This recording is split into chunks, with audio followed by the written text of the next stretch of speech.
getting a handle on monetary flows. They're trying to penalise these countries and deny them resources they are perfectly entitled to because supposedly they were failing to respect what they call the rule of law, which is something which in fact they're using as a political instrument. The President. Thank you, Mr. Fito, Co-President of the European Conservatives and Reformers Group. Thank you, President. I listened carefully to previous speakers, as well as Mr. Juncker, the President of the Commission, and other representatives. Now, that's something, what is this? Not much has been said about enlargement, however important it has been. What about the very important issues that we face now, very serious emergencies? I've heard political considerations. I've heard comments from a parliament where in the steering group in the previous parliamentary term, they regard themselves as a point of balance for Parliament's proposal. There are political groups there who have been deliberately squeezed out without any objective reason for doing that, although they should be part of the decision they will obviously be affected by. So your starting point should be this. We've heard today what Mr. Barnier had said regarding the complexities of the position, but there's something unavoidable. We have to find an agreement with the United Kingdom, and that means that we must continue to have strong economic and social relations with the UK. That's why it's unacceptable that some feel it's still acceptable to insult the Prime Minister of the country. You may not agree with his position, you may not be happy with the agreement, but you need to find an agreement. Because the point is, this country has a government. Maybe some of the political groups in this House don't like it, but until any evidence to the contrary is forthcoming from elections, this is a government which has legitimacy for its decisions, and that warrants the respect of the component parts of this Parliament. Now, on the multi-annual financial framework, may I say very clearly that we need to speed up our work. It's particularly important to have a clear time frame for solutions without increasing fiscal pressure, because that will have an impact on the whole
Thank you.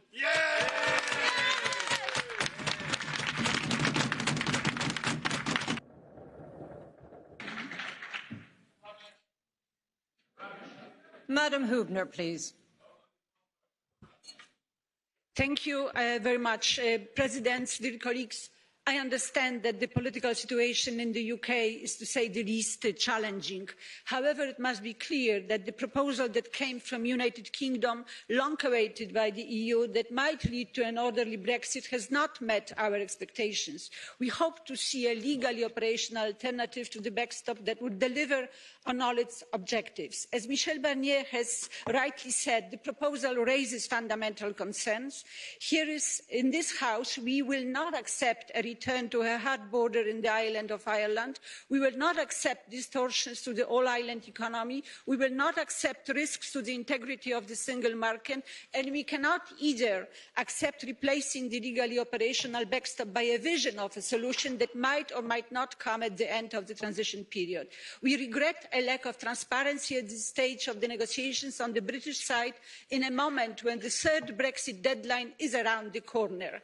The negotiating team has shown an enormous amount of flexibility over the last years and is prepared to work around the clock to find a deal, so there is still a chance. But a significant movement from our British friends is needed. But I'm not convinced anymore, as many of us here, that the UK government wants a deal. So let me finish underlining that this unprecedented political process of Brexit continues to have a massive negative impact on citizens' lives. And in this context, let me say that negotiating future relationships should not be allowed to start before citizens' rights are legally guaranteed. Thank you. Thank you, Madam Bonafè, for 1.5 minutes. Grazie Presidente, ma si è molto parlato di Brexit, come è giusto che sia, ma voglio ricordare che tra i punti in discussione alla riunione del prossimo Consiglio europeo ci sarà anche il tema del cambiamento climatico, proprio nel contesto degli accordi internazionali, tema su cui vorrei concentrarmi io. Dopo il recente summit di New York delle Nazioni Unite ci avviciniamo alla COP25 che si terrà fra qualche mese a dicembre a Santiago. Noi abbiamo salutato con successo l'accordo di Parigi con l'impegno globale di mantenere ben al di sotto della soglia critica di 2 gradi percentuali l'aumento della temperatura. Tuttavia oggi è bene dirlo, noi siamo lontani dall'arrivarci. Lo stesso Consiglio Ambiente ad aver affermato che con gli impegni attuali e con l'attuale evoluzione delle emissioni di gas serra non saremo in grado di realizzare gli impegni che abbiamo preso a Parigi. Quindi da una parte siamo ben consci che il contrasto ai cambiamenti climatici per poter essere efficace deve essere coordinato a livello internazionale. But to be effective, there has to be proper international coordination, and the context is not at all encouraging. Hanno fatto seguito le preoccupanti prese di posizione del Presidente Bolsonaro sul fenomeno della deforestazione in Amazzonia. D'altro canto dobbiamo però confermare e rafforzare la nostra leadership, la leadership europea esercitata in questi anni per fronteggiare l'emergenza climatica. I dati dimostrano inequivocabilmente che crescita economica e diminuzione delle emissioni possono camminare di pari passo. Si tratta di un cambiamento importante e impegnativo che possiamo realizzare e dobbiamo realizzare in modo equo, inclusivo, sostenibile e devo dire anche adeguando i nostri sistemi produttivi. Ecco, le scelte che i capi di Stato intendono prendere da qui ai prossimi mesi saranno quindi decisive. Systems commensurately, and the decisions taken by our heads of state and government in the next few months will be vital in that regard. Thank you very much, and I want in fact to start by responding to Mrs. de Lucy, who is attacking here this parliament, saying that we are undemocratic, while they are here elected here, and they are not elected in the British Parliament. So who is more democratic, you think? Who is more democratic? In your own country, neither in the UKIP, before or Brexit, has one representative in the British Parliament. And here, where you have more than, I don't know, too much representatives, you're saying that we are not democratic. Crazy is this. But that said, I will be less diplomatic than Michel Barnier. I think that the proposal that Boris Johnson exactly 1 week ago has put forward was not serious at all, dear colleagues. Not serious at all, because it was in fact, I call it a virtual proposal. It was not a real proposal. It gives in fact a veto to the DUP in a number of issues. It is putting custom facilities, not on the border between Northern Ireland and the Irish Republic, but in all the other parts of the island of Ireland. that we don't know yet. And finally, the proposal is to downgrade the political declaration and the future relationship by undercutting, in fact, by making a sort of Singapore at the sea, at the North Sea, like they like there behind me, these 20, but by, in fact, destroying the ecological, social and labour standards. And I have to tell that to Richard Corbett, because he's a Labour representative. I can never understand that today there are 20 or so Labour MPs thinking to vote together with the government of the UK for such a deal. That should be the contrary of all the things that Labour has always defended in the past. And okay, I hope that it is not happening. But the real reason why this is all happening is very simple. It's a blame game. A blame game against everybody. A blame game against the Union, against Ireland, against Mrs Merkel, against the British judicial system, against Labour, against the Lib Dem, even against Mrs May. The only who is not be blamed is Mr Johnson himself, apparently. But all the rest are the source of our problems. That is what is happening today. And all those who are not playing his game are traitors, or a collaborator, or surrenders. Well, in my opinion, dear colleagues, the real traitor is he or she who risks bringing disaster upon his country, its economy and its citizens by pushing Britain out of the European Union. That's, in my opinion, a traitor.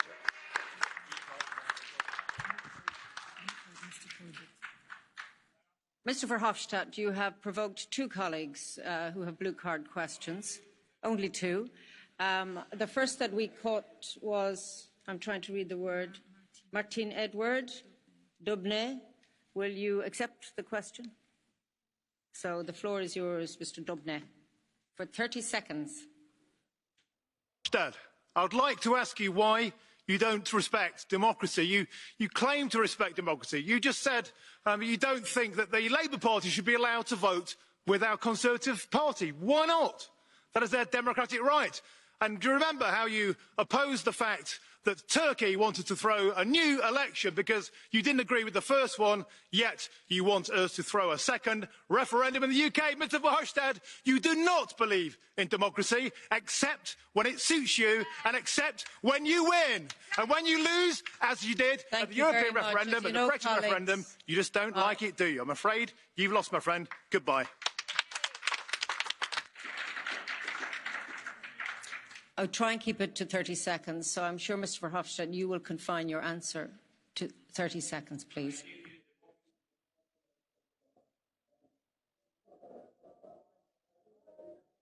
The mic appears not to be working. Democracy, you can change your mind. And I have this, no? Yeah. And I have only a small impression. I have a small impression that in the meanwhile, the majority of the British citizens have changed their mind. Sorry, colleagues. Please listen to the answer and try not to holler. There's no need for it. Mr Corbett, I think in fairness I will ask, will you accept a question, Mr Verhofstadt? You're in demand. Like Mr. always. Corbett. Yep. Okay, go ahead, democracy. Mr. Corbett. 30 seconds. Curiously, Madam President, Mr Verhofstadt asked me a question during his speech about a small number of Labour MPs who've written to President Tusk urging a deal and compromise, which they might vote for, not this deal by Mr Johnson. But another way to stop Mr Johnson, of course, would be to vote no confidence in the House of Commons and put Jeremy Corbyn in number 10. But it's the Liberal Democrats who are opposed to that. They say they'll do anything to stop Brexit, but they won't even put Jeremy Corbyn in Downing Street as a temporary government. I'm sorry, Mr Corbett, it wasn't a question. I'm not sure, Mr Verhofstadt, can you make a question out of a statement? To make it into a question, but I don't think that it is in this House that we have to discuss the internal affairs of the Labour Party and the British Parliament. Okay, you have succeeded in irritating both sides of the House, Mr Verhofstadt, so it's a balance. Although I have to say, as I said, indeed, that was my remark, incredibly balanced. So calm down to my right, please. Our next speaker for 1 minute is Madam Chowns. Thank you. Colleagues, let's focus on common ground, shall we? For the third time this year, my country is looking over the cliff of a no-deal Brexit. But the difference is that this time, our own UK Prime Minister is trying to drag us, kicking and screaming, over that cliff, against the wishes of the large majority of UK citizens, and while trying to place the blame on anybody but himself. But nobody is fooled, not in this House and not back home. We know that the EU has been bending over backwards, actually, Excuse to avoid... me, madam. Really, just a second. Can I just say to my right honourable friends, could you stop the tittering and giggling and pay respect to the speech, even if you disagree with it, because it's really very childish, the behaviour at the moment. So, madam, will you please continue, and I hope you'll get the respect of the House. Thank you. Thank you. We know that the problem is not in the EU, but in number 10 Downing Street. UK citizens are now raising their voices loud and clear. Young people, especially, are calling on us to remember, all of us, it is their futures that hang in the balance here. We must hear their voices. Colleagues, we are all tired of Brexit, but we know Brexit will not be over if there's a no deal. It will just be the start of years more painful negotiations, because we have to have a deal one way or the other in the end. There is a way forward. We need more time so that when the Brexiteers finally between themselves agree on what a deal is, that deal goes back to the people so that they can have the final say in a people's vote. Thank you. Thank you. For 1.5 minutes, Mr. Moyton. Frau Präsidentin, Herr Kommissionspräsident Juncker, Herr Kommissar Barnier, lassen Sie mich einen anderen Aspekt beleuchten. Maybe I could just address a different side of things. Was über das Telefonat zwischen Frau Merkel und dem britischen Premier Johnson berichtet wird. Concerning the telephone call between Ms. Merkel and Mr. Johnson, I did hear Ms. Merkel said that there would be no problem if they were to leave, but for the UK, according to the Chancellor, there are different rules that should apply. The UK, she says, can leave if Northern Ireland is left for eternity in the customs union. So basically, Merkel would like to divide the United Kingdom. So you wouldn't have a united kingdom, you'd have a disunited kingdom. I find that approach absolutely incredible. From Ms. Merkel, who grew up in a city, in a country that was divided, I would say in good British English, how dare you? We know that no deal is possible if you're going to undermine the independence of the UK. Now, maybe you should look at the border between Norway and Sweden. That's perfectly possible in negotiations, or if you were to extend the Article 50, maybe we could draw solace on that. Let us be honest, finally, and accept that the EU institutions should do everything to... they're actually doing everything to stop the UK making an orderly exit. And we're actually also pointing the finger at the UK and blaming them. Of course, the UK, if it is to kowtow to the EU's demands, there won't be an orderly exit. And in political terms, once they do leave, I think it will be a liberation for them. 1 minute, Mr. Church. Buenas tardes, gracias, Presidenta. Realmente la superioridad moral en la arrogancia que estamos viendo por parte del consenso socialdemócrata da mucho miedo, incluso para aquellos que somos firmes partidarios de la Unión Europea, que creemos en la subsidiariedad, que creemos en la soberanía, pero que creemos en una Unión Europea, estamos asustados ante actitudes como las del señor Verhofstadt, que, por ejemplo, es que realmente no respeta nada las opiniones de todos aquellos que whatsoever for the views of anyone who begs to differ from him. This swagger is a constant. When a country has expressed its views and asked to leave the European Union. Another example of arrogance when we talk about the climate is this moral superiority certain radical groups are asserting, who have been whipped up by the media and the European Union itself indeed, to try and impact on the daily lives of ordinary people, blocking streets, stopping people going about their daily business. There's a danger of radicalisation here being fed into by the European Union, and we have to be very careful about this. Just think of what happened with previous processes of radicalisation. 1 minute, Ms. Anderson. On the 29th of April 2017, the European Council sent a strong message to the people of Ireland. EU heads of state said, in accordance with international law, the entire territory of such a united Ireland would thus be part of the European Union in the event of Irish unification.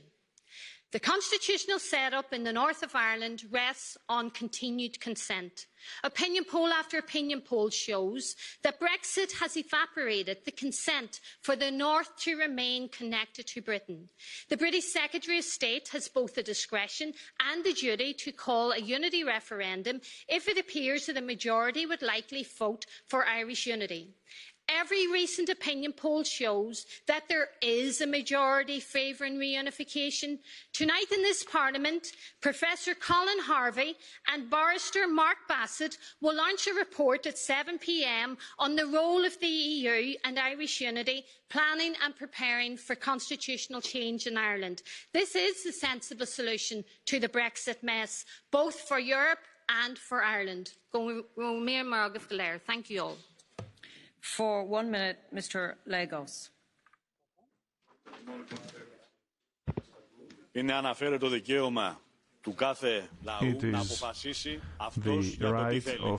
Απορώ πραγματικά με την επιμονή που έχετε πάρα πολύ και σε αυτή την αίθουσα αλλά και γενικότερα να αλλάξετε ένα δημοψήφισμα και μια δεδομένη άποψη που υπάρχει από τον κόσμο. Τα ίδια κάνατε και τα ίδια συνέβησαν στην πατρίδα μου, στην Ελλάδα, όταν κάνατε τους ανθρώπους εκεί να κάνουμε δημοψήφισμα. When we carried out a referendum, and according to that, we said that we did not want to stay in the EU anymore, and we did not want the memorandum. However, you overrode us and led us to destruction. And then we have the declarations of Mario Draghi, of Christine Lagarde, of Paul Thompson, and they admit to their mistakes. Who is going to pay for those mistakes? Because they've been paid by thousands of families in my countries.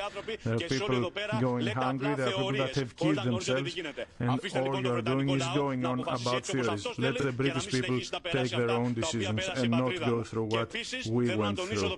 And one more thing, I would like to say a thing concerning the hypocrisy of most of the people in this room and the Turkish invasion in Syria. Well, how dare they bomb innocent people? You're sitting here and talking, and the Turks have really reached a new low. This has to stop. You need to stop helping Turkey. As you know, colleagues, we are running behind schedule and there is an extension to our agenda for this evening. So please try and respect the time and make your point in the first minute rather than the second, especially if you only have 1 minute. I do believe there is a blue card request. Madam Grappini would like to put a question to you, sir, if you're listening. Mr. Lagos? He's not listening, so I think we'll just leave it at that. Yes. You will accept a blue card question? Yes, Thank you. Madam Grappini, will you please confine it to 30 seconds? Thank you.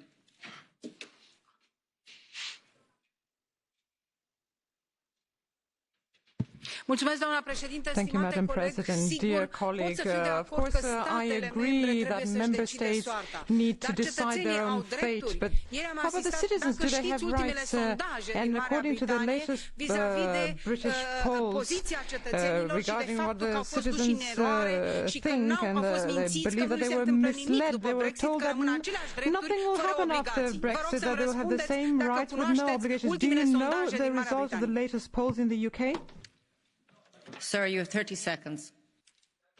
I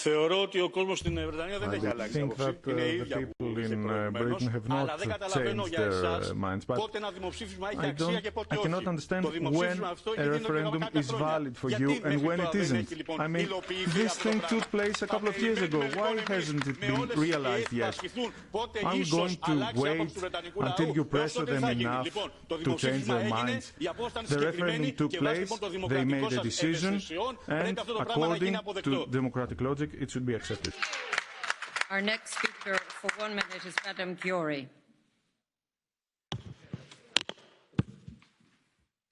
Thank you, President. 3 gondolatot szeretnék megfogalmazni 3 témakörben, kimondottan nem Brexit specifikusan. Az első a többéves pénzügyi keretre vonatkozó javaslat.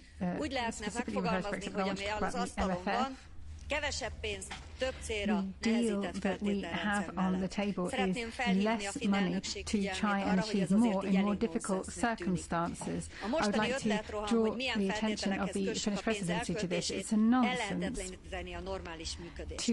Kérem, hogy csak objektív, teljesíthető, mindenkire egyaránt vonatkozó feltételeket emeljenek be a rendszerbe. A második a klímavédelem. Nem gondolom, hogy volna józan európai polgár, aki ne tartaná fontosnak az ökogazdaságra. And secondly, I want to touch on climate change.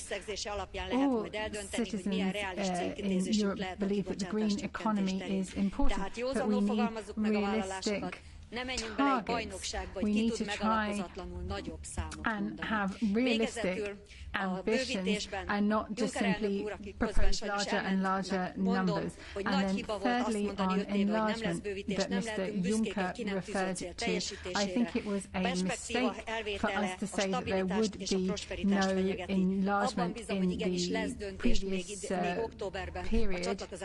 That's against stability and prosperity, and I hope we will see decisions, positive decisions for Albania and Macedonia. 1.5 minutes. Our next speaker is Mr. Silva Pereira.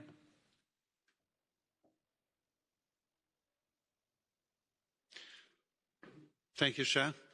The proposal made by Mr. Johnson is really not a convincing basis for an agreement.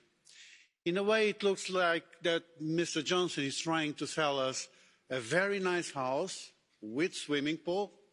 The only problem is that it might not have a swimming pool after all. In fact, the proposal offers a regulatory alignment of Northern Ireland with the single market. But is it a real offer? No. In fact, it depends on an unilateral consent given by the Assembly of Northern Ireland before the entry into force and thereafter every 4 years. Then the proposal says that Northern Ireland will be out of the customs union, but still we will have an open border based on alternative arrangements. But are those proposals workable? Are we, in fact, before a real offer? No. The truth is that those alternative arrangements would still have to be arranged by a joint committee.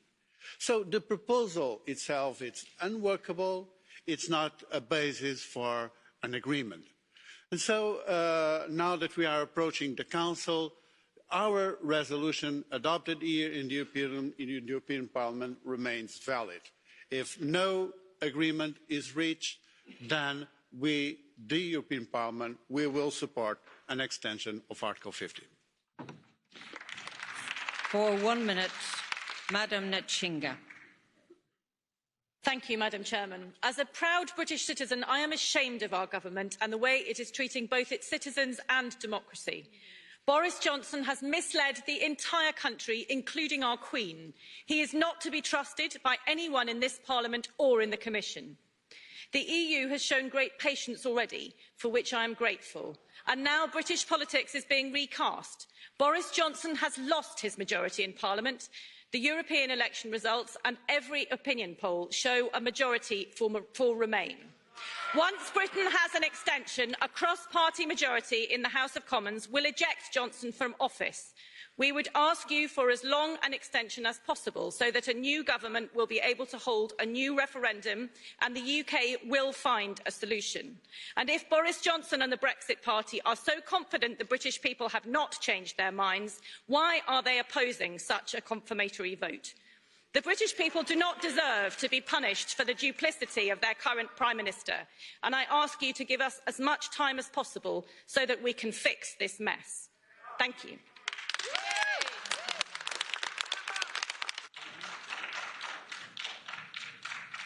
Madam, you have provoked a blue card from one of our colleagues. Actually, we've got two blue cards. So the first on my list, if you will accept the questions.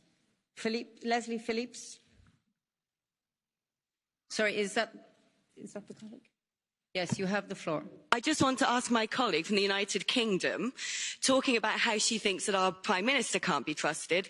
Her party stood on a manifesto in 2017 of respecting the referendum result. Without any recourse to the general public, they have changed that to revoking Article 50 and stopping Brexit. Hypocrisy. Thank you. I think it's a statement, but perhaps there is a question there somewhere. Thank you. Thank you. In response to that, I would like to say that there is no clarity, and never was, about what type of leave was on the referendum. When we have a clarity about that, whichever type of leave is to be put to a second referendum, the people should have a choice. And in response to the revoke thing, that would be after a general election, and therefore after a clear vote to remain. And there is a second question from Ms. Fox, Claire Fox. Do you accept? Excuse me, I'm not asking you if you accept. I'm asking the lady who would answer the question. So now that the lady will accept, you do have the floor for 30 seconds. And as you know, I'm very strict on 30 seconds. Thank you. If you are so confident in your politics, why don't you let us have a general election? Why do you, the Lib Dems, refuse and vote against ordinary voters in the country going to the polls? You've said you won't let them do it until you've taken something off the table that you decided on their behalf, anti-democratically. You are neither liberal nor democratic, and you say you're ashamed of the Parliament. I'm ashamed that you're a British MEP. And that's Madam, my final not a question, but it's a statement. It was a question. Actually, is she ashamed? Well, I'll allow you answer that, because I dare say you'll have a good answer. I'm very ashamed of some of the things that have been put out recently by Leave.eu. On the point of our Parliament, I think our Parliament is well overdue for a general election, but to remove the UK from to crash out during the course of that election, when there seems to be a majority in the UK for Remain, would be an appalling travesty of democracy. So we must secure the extension before we have the election, and then bring it on, and we will win far more MPs, and always have done, than the Brexit Party. We now move to our next speaker for 1 minute, Mr. Majid. Friends, assalamu alaikum. As we all already know, Boris Johnson is a liar, a charlatan, a racist, a national disgrace, an enemy of democracy, a selfish saboteur, a puppet to an unelected bureaucrat, and as the grandma even in his own constituency says, a filthy piece of toe rag.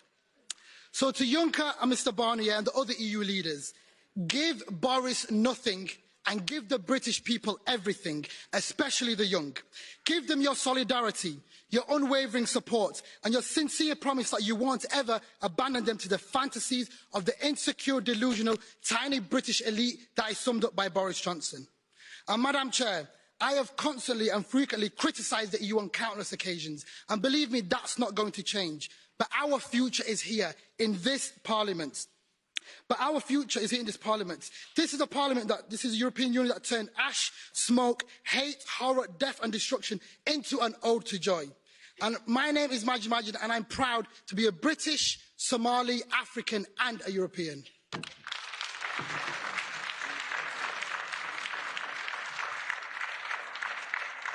I am going to give the floor to colleague Mr Van Orden, who I think would like to respond to perhaps some of your language. Madam Chairman, I'm very happy to listen to colourful parliamentary language, but not unparliamentary language. And I think we heard a string of adjectives there against the British Prime Minister, totally unwarranted, and which should be withdrawn. They're not suitable for use in this House. I am reminded, colleagues, that we do have a rule. It's called Rule 10, and we try and have mutual respect between members and respect for the dignity of Parliament, maintenance of security and order on our premises. So I do try and ask people to be respectful to one another, even where you have difference. So perhaps our next speakers would try and live by that code. We move now to the next speaker for 1 minute, Mr. Madison. Mr. Barnier. Of course, I think the next speakers are more respected for this House. Anyway, 3 weeks ago we had a similar debate like in Strasbourg. It's like a déjà vu feeling now here again. But anyway, the time runs. As soon as there is a European Council, and we still know that the legal basis for reaching an agreement is clear.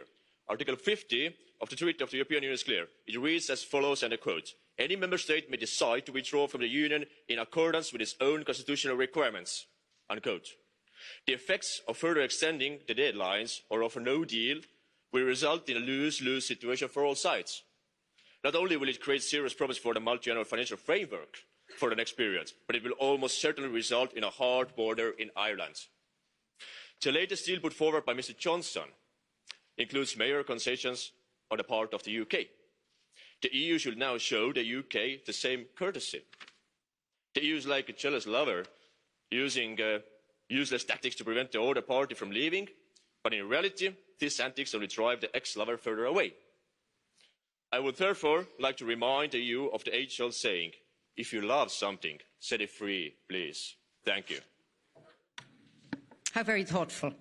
And now for 1 minute, Mr Van Orden. Madam Chairman, may I first of all just say to our colleague Richard Corbett, the first duty of any good Democrat is to ensure that the likes of Mr. Jeremy Corbyn, an unreconstructed Marxist, should never become Prime Minister of the United Kingdom.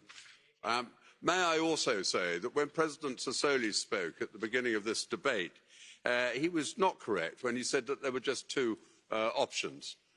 In fact, he said extension or no deal. In fact, of course, there is a third option, and that is getting the deal done before the 31st of October.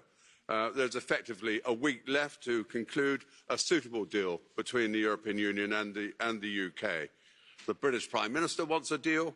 He's put very reasonable proposals on the table, and he's shown great flexibility. I'm not sure we've seen the same flexibility from Dublin or indeed from the EU, and it's not too late. Michel Barnier tells me there is a way. I hope and trust that this involves new thinking by the European Union. And unfortunately, over many months, the European Union has been distracted by noises off stage, unhelpful voices, often coming from the UK, and we've heard some of that this afternoon. These have given a totally false impression of the attitude of the British people and our determination to get Brexit done. If I may refer to President Sassoli, my interpretation of his comments were that in the event of no agreement being reached, there were two choices. So I think the President was quite clear. We now give the floor to Madam Dodds for 1 minute. Thank you, Madam President. On the 31st of October, the United Kingdom is scheduled to leave the European Union. We must leave as one nation.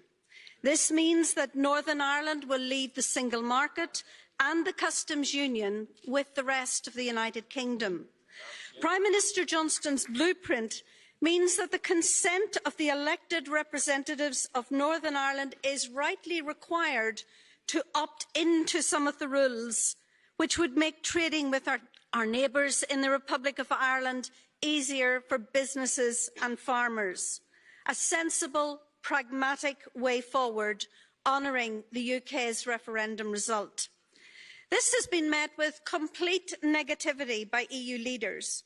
It appears that no proposal, other than tying Northern Ireland to the EU single market and customs union, is acceptable to this House, the Irish Prime Minister, or even the German Chancellor. So let's be clear again. Northern Ireland is an integral part of the United Kingdom through the consent of the people of Northern Ireland. We will not be torn out of its internal market and customs union, and we are not the EU's bargaining chip in this negotiation. For 1 minute, Mr. Rangel.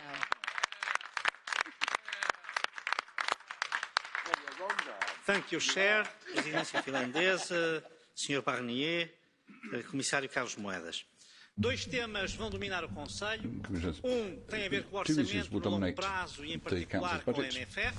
First of all, long-term budget, the multi-annual financial framework. We should be very concerned because the Commission's proposal is a poor one. It would serve the interests of the richer rather than the poor member states. It won't provide enough for cohesion.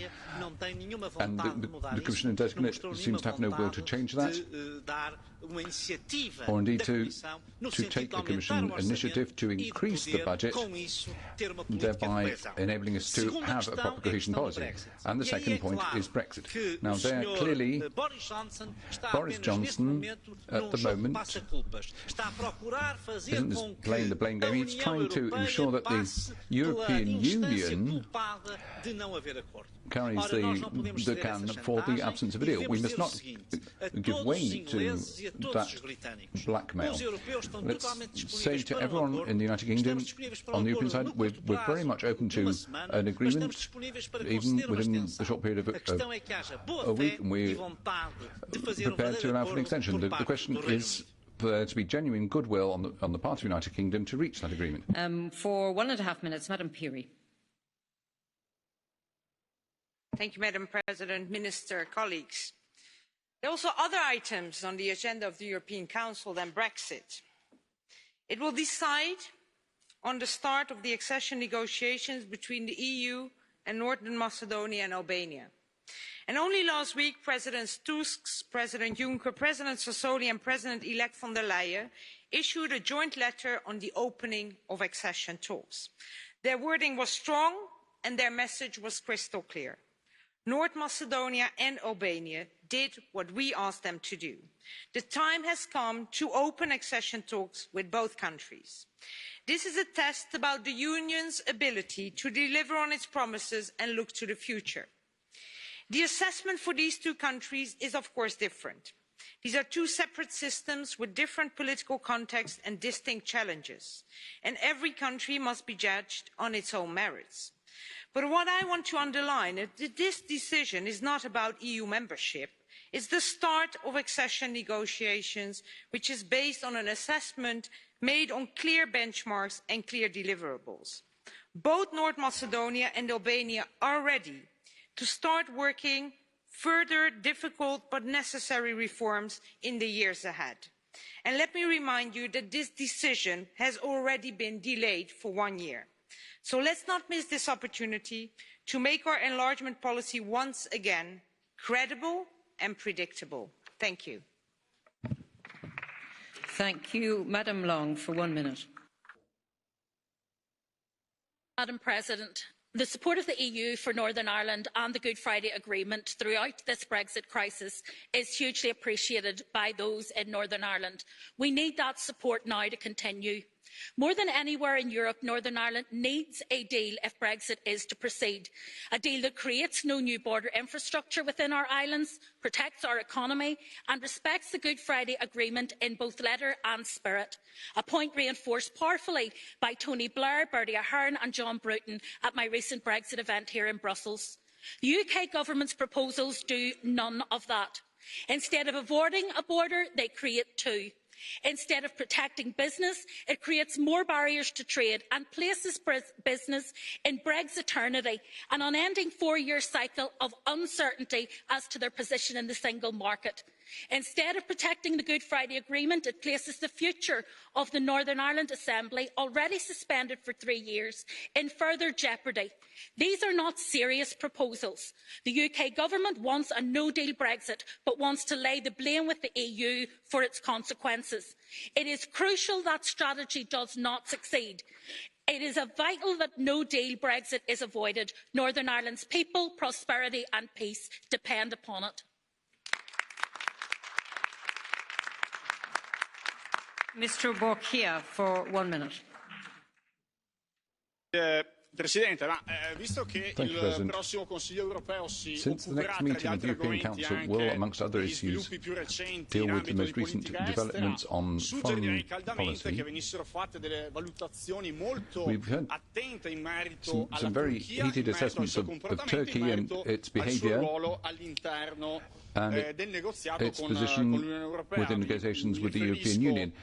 I'm referring to the naval incursion in the territorial waters of Cyprus, the umpteenth convention of the UN Convention on the Law of the Sea. Now, seen from that angle, given that the July meeting of the Council took decisions that the Turkish Foreign Minister just ignored, I wonder whether the European Council, in the light of the clear inadequacy of the measures adopted up until now, and in the light of the lack of respect from Turkey towards the Union, intends to suspend all the financial assistance instruments which run at more than 4 billion in the multi-annual financial framework. I am winding up, Madam President. And given Ankara's hostility towards the Union, hasn't the time come to stop the accession process once and for all? Thank you. Mr. Farage, for 1 minute. We are not dealing with people acting in good faith. Yes, that means you, Mr. Barnier. You're not looking for solutions, you're looking to put obstacles in our way. You may have conned a very weak and gullible Mrs May into signing up into a new treaty from which there was no escape, but you're not conning us. We don't want your treaty in any form, even with Mr Johnson's proposed amendments. The referendum was very clear. We voted to leave the institutions of the European Union and to be free. And you know, we've had enough of being talked down to by you, insulted by Messrs Tusk and indeed Juncker, and we will never accept a German Chancellor attempting to annex a part of our nation. We simply won't have it. The good news is your wretched treaty is off the table. Support for a clean break Brexit is growing, and it will be the winning ticket at the next general election.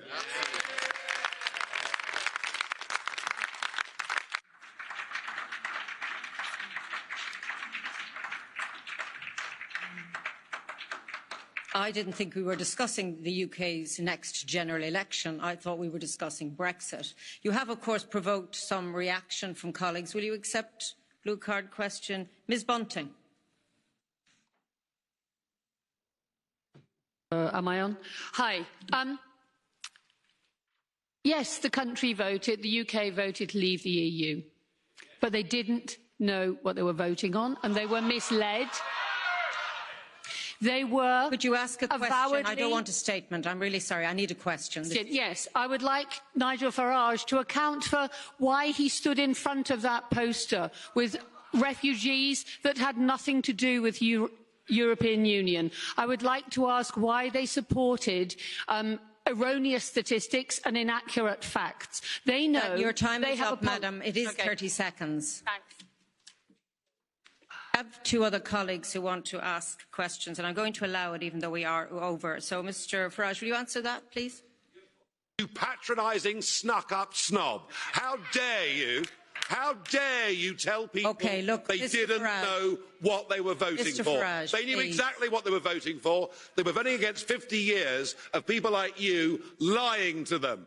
They did it, you promised, you'd enact it, and you, the Lib Dems and others, have betrayed the greatest democratic exercise in the history of our nation.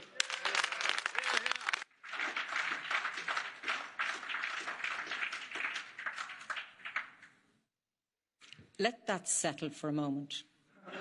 Just let that settle. Can I just say I am taking a decision not to put 2 more questions to Mr Farage.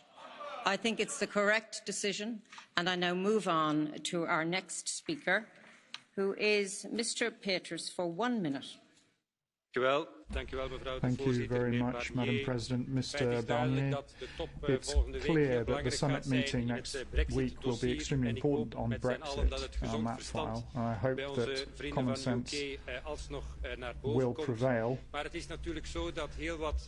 of course, it is true that there are certain movements that are giving rise to worries, and it really doesn't bode well if you see the information that we've seen. I'd like to make a point about transport. There's a lot of preparatory work that's being done in terms of air transport, rail transport and also maritime transport, but I would just like to pick up on road transport. We are extremely concerned about this, especially if there were to be a hard Brexit, that there would be a large amount of traffic chaos that would come with that, especially if I look at Belgium and Flanders, which is extremely vulnerable on that count. Belgium, together with the European Commission, has taken an initiative. The Netherlands and France have contributed as well to inform hauliers on the problems that might crop up on the 31st of October. My question is this sufficient, or should we not take more measures to make sure that traffic chaos, especially in Belgium and Flanders, should be avoided? Thank you. 1 minute, Madam Sippel.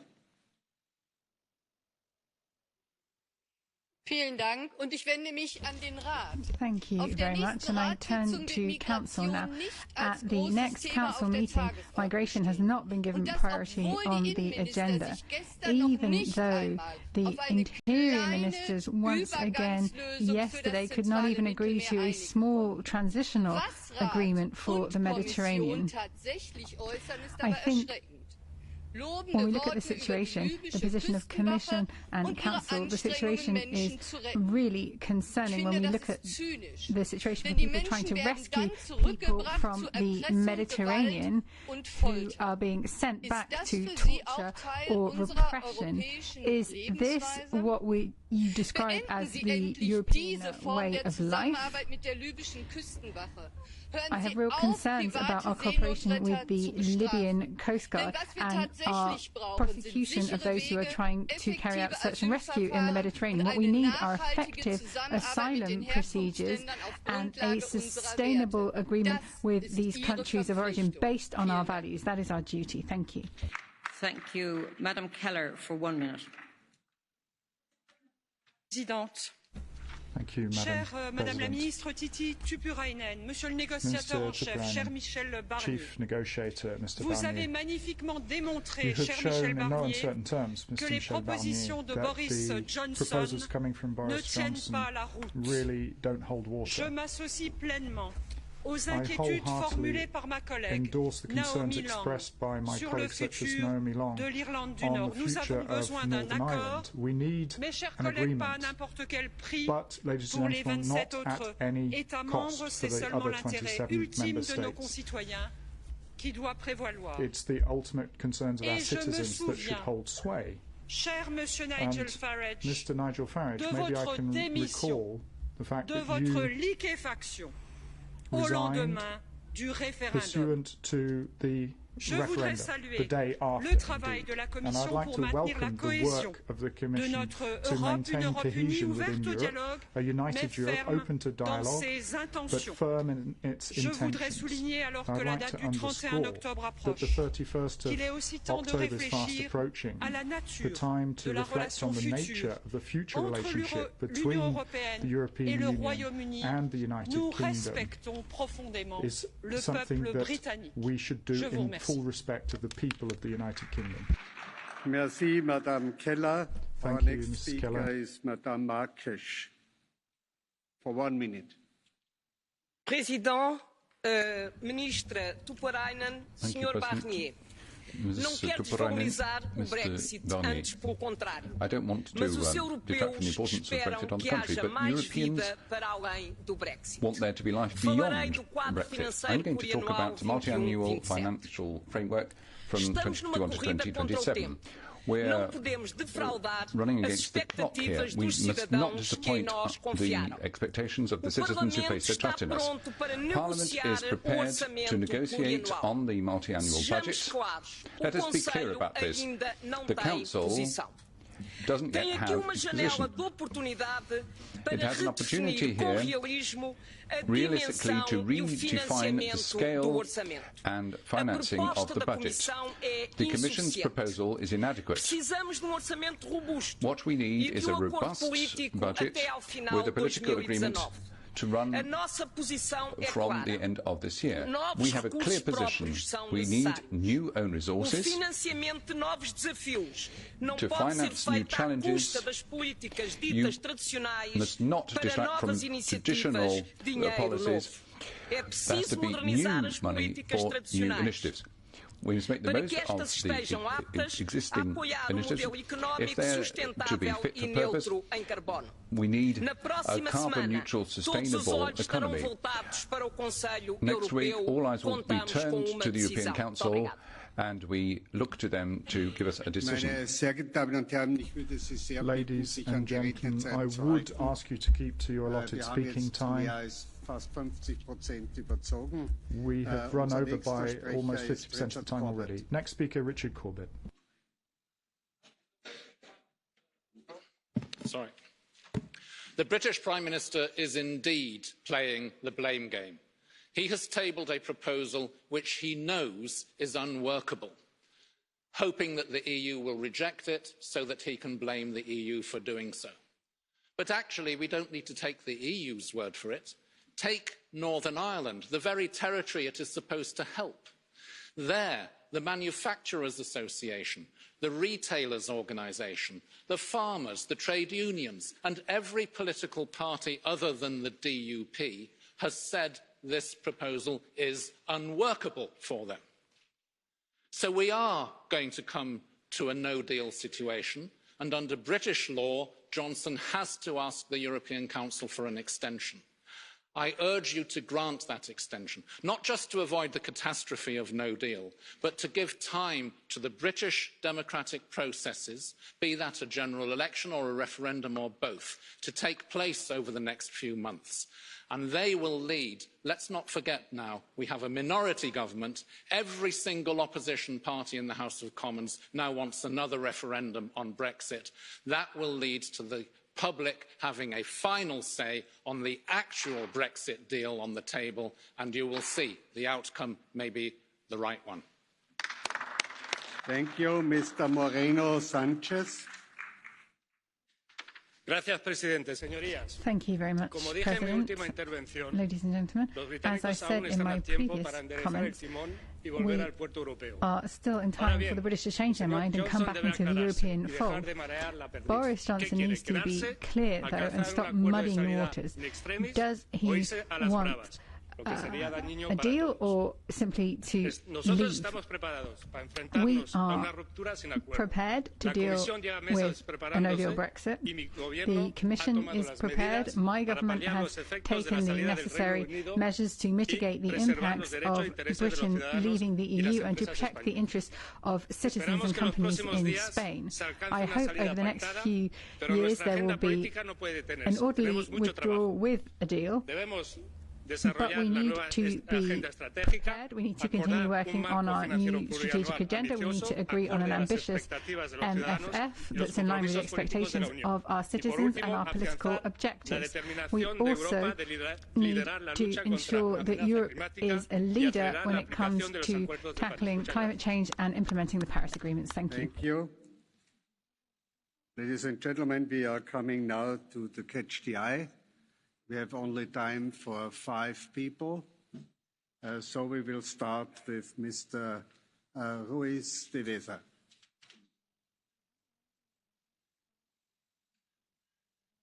Señor Presidente, sobre la cuestión del Brexit, hago mías las palabras de la presidenta de mi grupo y de los otros colegas que han intervenido, en particular Javier Moreno, justo antes que yo. Yo lo que quería señalar con respecto a otro tema en el que se va a centrar el Consejo Europeo, que es el próximo presupuesto plurianual, namely the y forthcoming aprovechando que está aquí la representante del Consejo, la ministra, es decirle que hay una serie de programas que son muy importantes a la hora de crear y reforzar ciudadanía europea. when we're trying to strengthen European citizenship. Erasmus Plus, al Cuerpo Europeo de Solidaridad, the también al programa European Europa para los Solidarity Ciudadanos Agreement, Europe for y Citizens, también and also al programa de la Europa Creativa. Creative Entonces, Europe. es importante que So estos programas, it's important en for ese nuevo those marco programs financiero within the new reciban multi-annual la financial financiación framework adecuada y to quiere eso be decir adequately funded. superior a la que han recibido That means they hasta need ahora. Y sobre la greater cuestión funding de la than they've ampliación enjoyed sobre la que se ha hitherto. referido Coming to el the issue of presidente de la enlargement Comisión, mentioned by the President decir of the que en efecto Commission, may I tenemos que say hacer una that we do reflexión indeed sobre si need to podemos think continuar through con este our proceso ability sin to antes continue the reformar process los actuales tratados if we fail en to clave de reform profundización. the Gracias. treaties to bring about deepening before we do so. Thank you. Our next speaker is Mr. Allah. Christian. Oui, merci, Monsieur le Président. Et c'est en fait, Monsieur Allard, vous avez tout à fait raison, President. puisque je suis français Yes, et je I am représente French. l'Écosse, My name une is des Allard, nations du but I Royaume-Uni, represent Scotland, ici one of the dans ce nations in the United Kingdom, Et and indeed Monsieur I Barnier, represent them in Monsieur this Barnier, Parliament. je vais en Mr. Michel profiter pour Barnier, vous remercier, take advantage pour of this remercier opportunity pour to thank le you, travail que vous avez to fait thank you jusqu'à for the maintenant. work that you've done to Je date. tiens particulièrement à And vous I would remercier pour particularly votre like to respect, thank you for the respect you've pour votre shown, courtoisie et the aussi pour courtesy votre you've flegme. shown, and Un the mot très britannique, phlegma une des you've shown, valeurs que nous avons the peut-être perdues calmness. maintenant en Grande-Bretagne. Maybe et that's qu'il est a peut-être value bon that qu'un is considered Français nous British, le but rappelle. it is Je voulais perhaps simplement high time dire that the que French showed Brexit, us once again c'est what pas that means. seulement les droits de douane, c'est aussi, Brexit là, je isn't just considère en about anglais, the it's especially customs, but about change to people. English.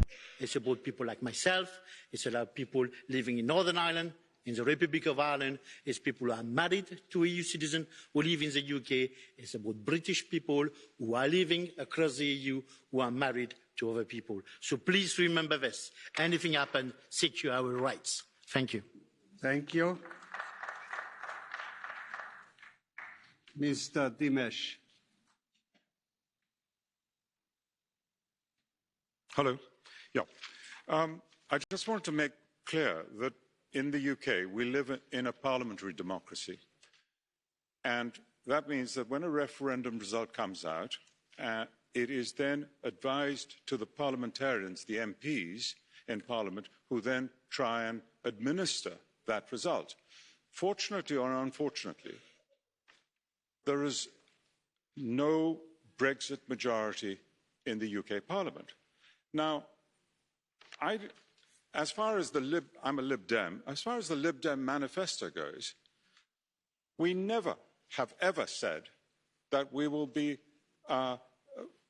putting the Brexit result and we will want to do it. I mean, we were just told that we'd put it in our manifesto. It's not true. The other thing, of course, is I would very much like Boris Johnson to carry on in government with a majority of -43, and whatever we want to do, it's like a fish hanging on a line, and we will do what we can till 2022 to not have a Brexit. Thank you. Bourgeois. Ik wil zeggen dat ik het eens ben Thank you. May I met say wat I Michel Barnier agree gezegd with heeft. what Mr. Barnier said. President Juncker, het voorstel dat voorligt in zaken de Brexit, voldoet niet als alternatief voor de backstop, biedt onvoldoende garanties en zijn ook onvoldoende garanties voor een level playing field voor de toekomst. It won't give us the guarantees we need for a level playing field in the future. But no deal is the worst possible scenario, and the British Parliament has resisted the prospect of a no deal. As our colleague Mr. Corbett has said, we must do everything we can to avoid a no deal outcome. May I remind you, colleagues, that in the resolution that we adopted, the first reason we give for an extension is the prospect of no deal. So I would remind you that should no deal be found with the Council, we must do everything we can to provide an extension so that British people can give their opinions on the guarantees for the future. And following Mr. Barnier's line, up until now, this must be done in respect and dialogue. Ms. Daly.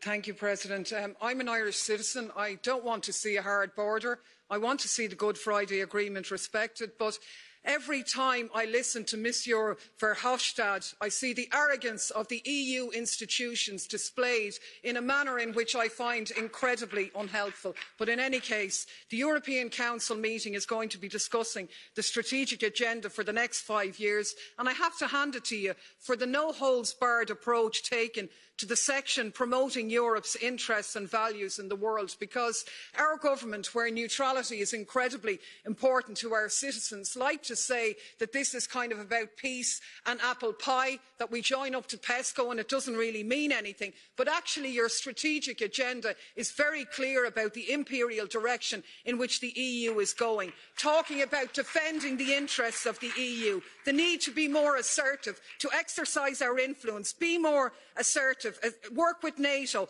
enhance our defence investment capability. Is it any wonder that the arms industry say they're our partners, not our vendors? This is an absolute disgrace. If we want to deal with the problems of the world, stop interfering and helping cause them.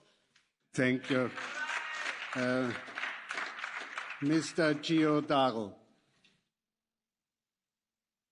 Thank you, Mr. President. Let me say that in this Brexit we're not talking about left or right or politicians. We are talking about people. I come from Iași, city in Romania, and many of my colleagues in the emergency room work in the UK, and I know how hard it is when rules come from somewhere else. We are democratically elected in the European Parliament to protect the citizens who put us here, and I would like to ask all of us here to prolong, to extend Article 50 for the benefit of everyone. And despite of our political affiliation, unity and diversity should be our guiding principle. And since we're talking about the MFF, I don't think this is the solution that Europe needs right now. It is marred by inequalities, by disparities, and I would like to have regional hospitals, motorways, and money for infrastructure in my own country, but this budget does not provide for this. But because EU citizens put us here, I believe that we can find a solution together, because unity in diversity needs to be a solution for everyone, the healthy solution for everyone. Thank you very much. Last but not least, Mr. Thijs. Monsieur Barnier, will you please explain to this chamber and indeed the citizens of Europe why you refuse to adopt the recommendations of your own expert, Lars Carlsson, in his report, Smart Borders 2, his excellent 48-page report produced in November 17, confirming that using existing technologies, existing best practices around the world, that actually you could have a friction-free border in Ireland. Why, sir, do you continue to reject that recommendation? May I put it to you? The reason is that you want to handcuff the European Union to regulatory alignment and to the customs union, because you don't want us to succeed as a high-growth, low-tax, smartly regulated country off Europe. Thank you very much. The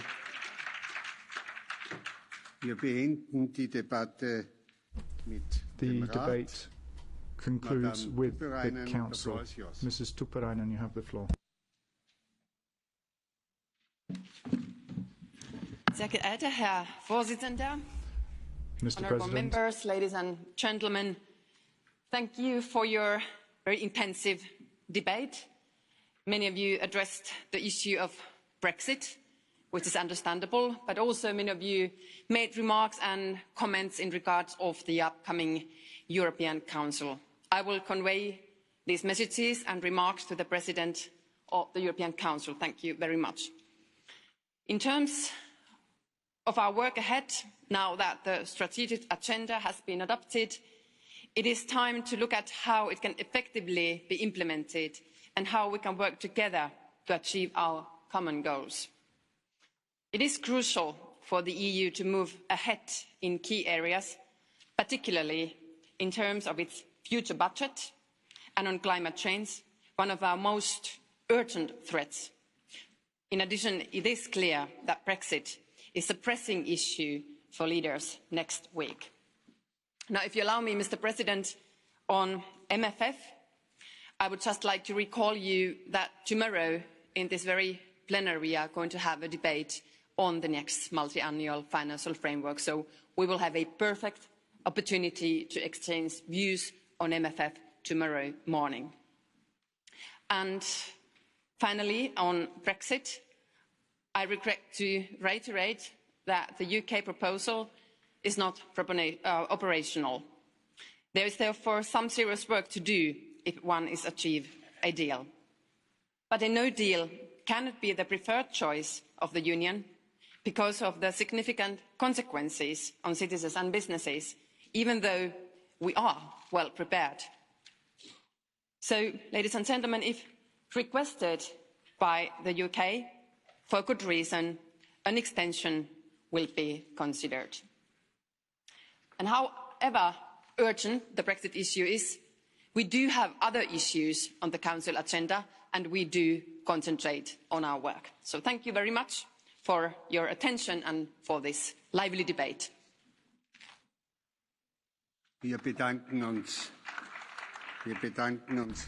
you very much, Ms. Tuppurainen. Thank you to you, and we wish you for the meeting on the 17th and 18th of October, as with Mr. Michel Barnier, all the very best.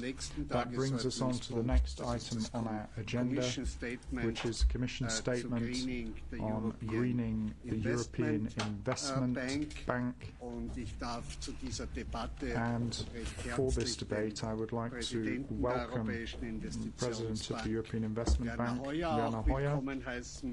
And before we move to the debate, perhaps I could just inform you that we still want to work with the new system where members can register their spontaneous reactions electronically and use the blue cards, but the blue cards which are raised during the Catch the Eye section are not ones that I took, because blue cards are seen as part of the discussion, as part of the debate, rather than for additional speaking time during Catch the Eye. And during the Catch the Eye procedure, I'm not going to take people who have already asked for a blue card question during the debate, because it means you've already taken the floor once. Who will get a chance to take the floor when and how is up to the Bureau, and as part of the ordered debate procedure. You will have received an email on the way that we want to see this applied. The guidelines are on the table. To table a request to take the floor, you don't have to wait till the end of the session. You can actually use the voting equipment buttons if you have your voting card with you. That's the prerequisite to be able to use that voting system. So please bring your voting cards to each session. And if you want to ask for the floor for an off-the-cuff comment, you can do that immediately. You don't need to wait until the end of the debate to do that. And if you haven't used the electronic system yet, you can use the old system and still raise your blue card. So that's just by way of introduction and just to add additional clarification. Now we move to the statement by the Commission on the point on our agenda that we've broached. And on behalf of the Commission, I'd like to give the floor to Commissioner Carlos Moedas. You're welcome. Dear President, dear members, dear President of the EIB, Werner Hoyer. First of all, a word for the people of Germany, my heart is with the Jewish community. Today is the holiest day of the Jewish calendar, Yom Kippur, and so my heart is with those that are victims of that horrendous attack. I'm here representing my colleague, the Vice President Valdis Dombrovskis, in this debate about greening the European Investment Bank. During the past years, the Commission has interacted a lot with the EIB, and notably in the context of the investment plan for Europe, and in particular in the context of the European Fund for Strategic Investments as a core part of the plan. The cooperation with the European Commission and the EIB under the investment plan has been a great success. And as a Commissioner for Research and Science, I am the witness to that. In particular, I'm so happy to see that 25% of the projects funded are related to research and innovation. The European Fund for Strategic Investment is a dedicated investment support instrument with the EU budget guarantee, and it allows the bank to move to more risky investments in areas such as renewable energy, energy efficiency, but also innovation, and to support smaller companies. It was one of the flagship priorities of our Commission. So now, 5 years later, it is clear that the investment plan for Europe and our cooperation with the EIB is delivering. And the question is, why was such a success? And I think that first, because we are close to reaching our goal, 500 billion of investment mobilized by the fund. Second, because we were helping more than 1 million SMEs across Europe that benefited from the financing, that created jobs, that strengthened our economy. And third, because we have helped 30 million people to get better health services. And then we helped 7 million households to get renewable energy. Therefore, the EIB is instrumental in mobilizing financing for our common political priorities. Honourable President, members, we have achieved a lot, but a lot more has to be done to achieve the 2030 climate and energy targets and our long-term goal of carbon neutral Europe by 2050. Our investments in climate and environmental projects in the next decade will need to grow considerably. We need up to 290 billion of additional investments per year, from energy efficiency to cleaner transport in the infrastructure. Those investments are at a large extent of private nature, and we need to mobilise private finance for those investments.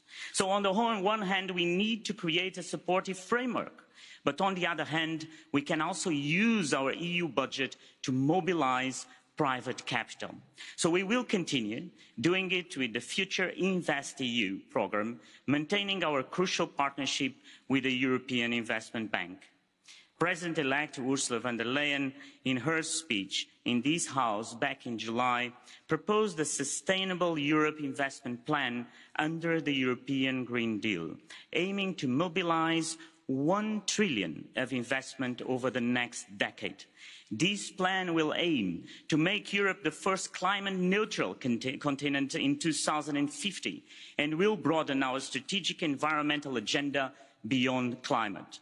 Furthermore, the 2 EU ETS funds, the Innovation Fund and the Modernisation Fund, will also contribute to the much-needed mobilisation of climate investments.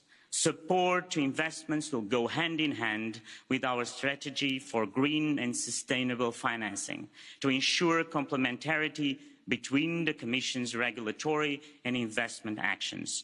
So, Honourable President and members, today the EIB is the largest multilateral provider of climate finance worldwide, committing at least 25% of its investment to climate change mitigation. Already in 2007, the EIB issued the first World Green Bond, labelled the Climate Awareness Bond, and in September 2018, the first Sustainable Awareness Bond. The EIB, the largest issuer of green bonds We'll do more 23 billion raised across 11 countries, of which 4 billion raised last year alone. So what am I saying? I'm saying that de facto, Mr. President, you are the European Union's climate bank. You are already that. The Commission welcomes the EIB announcement to achieve full alignment with the Paris Agreement by 2020. Scaling up investments in climate action and environmental sustainability, we have to go hand in hand with building up capacity and expertise of project developers, for which technical assistance and advisory services will be warranted to build up a robust pipeline of sustainable investment projects. The Commission will need to discuss with the EIB and with Member States as the EIB shareholders how such an increase in financing for climate and environmental investments could be made the most effective and efficient way, also to serve the objective of a just transition. The Commission takes the view that this increased focus on climate and environmental does not require a major institutional change. The EIB mandate is broad enough to accommodate a more ambitious, sustainable focus within the statutory mandate, combining eventually its own resources operations and operations under the backing of the EU budget. I look forward to hear your views. Thank you very much. Thank you, Commissioner Moedas. President Theuer. President, members of the European Parliament, let me first of all thank you very much for this opportunity to, together with Commissioner Moedas, address the issue of greening the EU bank. The cooperation between the European Parliament and the EIB has always been very close, and the EP has been crucial in guiding our financing activities as the EU bank. So discussing the future steps is very, very welcome opportunity, for which I thank Mr. President, the members of the European Parliament. Ladies and gentlemen, humanity is at a crossroads. We must act immediately and swiftly if we want to ensure a sustainable transition to a net zero emissions economy. And if we have listened to the European voters in the election to the European Parliament this spring, we see that the European citizens are sometimes ahead of the public sphere. According to the special Eurobarometer on climate change published last month, 93% of respondents think climate change is a serious problem, and 79% think it is a very serious problem. We would not have achieved these results even 1 year ago. Now it's there. A majority of respondents in 19 countries think climate change is one of the most serious problems facing the world today. These numbers speak for themselves. Citizens in the EU and beyond are asking us to stand up to the challenge. The accumulation of greenhouse gases has caused average temperatures to rise by almost 1 degree Celsius globally above pre-industrial levels. 2/3 of this increase has occurred since 1975. If business continues as usual, we will have stoked a rise in global average temperatures of 4 degrees centigrade by the end of this century. That might not sound too much, and in a city like Brussels today, you might think 4 degrees more, isn't that such a bad idea? But our climate is fragile, very fragile, and small changes in surface temperature have a significant impact. For instance, the last time average temperatures lay 4 degrees centigrade below pre-industrial levels, Brussels lay buried beneath several kilometers of ice. You can imagine then what 4 degrees hotter might mean. Under such a scenario, heat waves would become the norm. An average July day in Europe would see temperatures in excess of 40 degrees Celsius. So drought, forest fires, crop failures, food shortages, and disease pandemics would become commonplace events, potentially displacing millions of people. We should remember that the past or present wave of migration in the Middle East, marked as it has been by human suffering and death, had its origins in drought and other climate-related problems.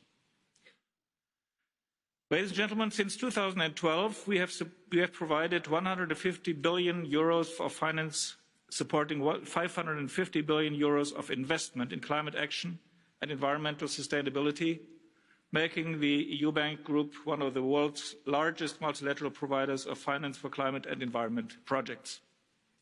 As a matter of fact, the largest one.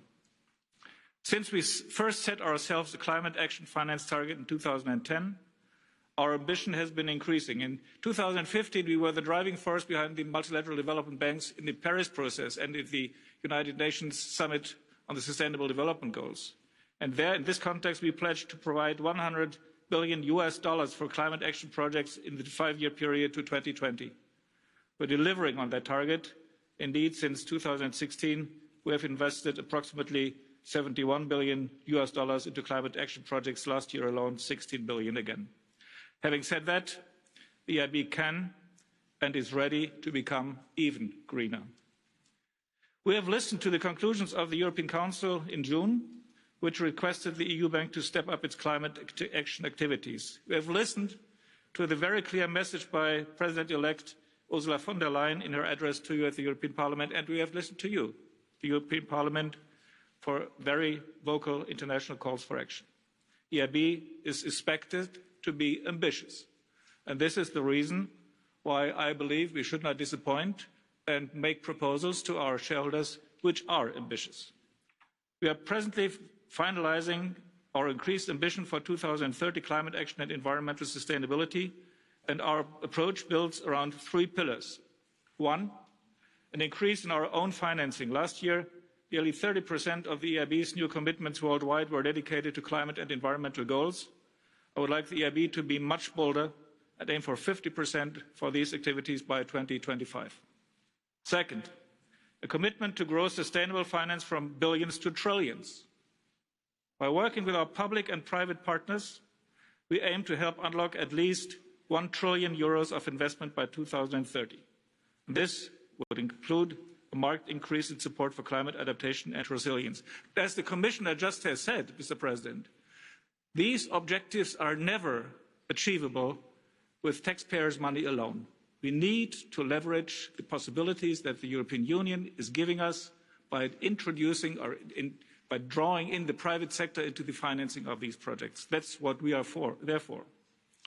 Thirdly, building on our 2015 climate strategy, we will align all the EIB Group's financing activities with the principles and goals of Paris by the end of 2020. This is extremely important because it would be counterproductive if we finance 50% in not greenwash but real climate projects, and then with the rest of our project, 50%, we destroy exactly what we have just achieved by financing dirty stuff. This will not happen. Alignment with the Paris Agreement will determine a change in EIB Group's policies and actions, starting with a pledge to phase out energy projects that depend on fossil fuels. This is my proposal. It is difficult. The new EIB energy lending policy, which is currently under discussion by the EIB board, will be an important step in this regard. With a very strong focus on energy efficiency, renewable energy, power grids and research and development, the EIB believes the proposed energy lending policy is well aligned with EU priorities and funding. And we will again achieve this only if another condition is being met beyond attracting the private sector, and that is via strengthening innovation. This builds on our 2015 climate strategy, which committed us to mainstream climate change consideration in everything we do.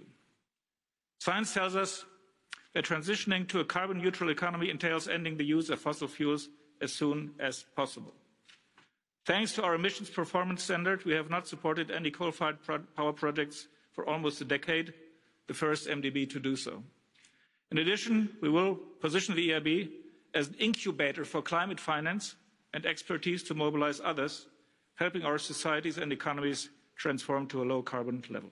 But we must not forget that some countries are further advanced than others on the road to a low-carbon economy, and that some areas, communities and sectors will be more deeply affected than others by this transition. So while stepping up our role as climate bank, we further commit to working closely with Member States, the Commission and Parliament to ensure a just and fair transition. We are fully aware that different Member States have different needs, and we are committed to ensuring that no one is left behind. And it is not just about energy efficiency and energy supply and energy security. It is also about jobs and growth. For instance, we note that 41 regions in the EU are mining coal, providing jobs to 250,000 people, most of whom have limited opportunities to find alternative employment. You cannot simply take a coal miner and turn her or him into an IT specialist overnight. We have seen the detrimental effects on communities and regions in the past when a transition is not fair and just. Ladies and gentlemen, I am confident that the EIB Group can greatly contribute to implement the ambitious vision of the European Green Deal, thanks to our proven ability to mobilise investment and support for EU priorities on climate action and environmental sustainability. And as requested by Vice President Timmermans yesterday before Parliament, you can count on EIB to be a key partner in the implementation of the Sustainable Europe Investment Plan. We stand ready to work with you and develop new products and ideas to make this vision a reality. Even by overdrawing my time account, Mr. President, I would like to take the opportunity to thank the Commissioner, my friend Carlos Moedas, number one, for the serious words you spoke at the beginning of your intervention, and I share the grief and the deep horror that went along with receiving this message this afternoon. And the second, thank God on the more positive side, I'd like to thank the Innovation Commissioner for an outstanding cooperation with our institution. Thank you very much.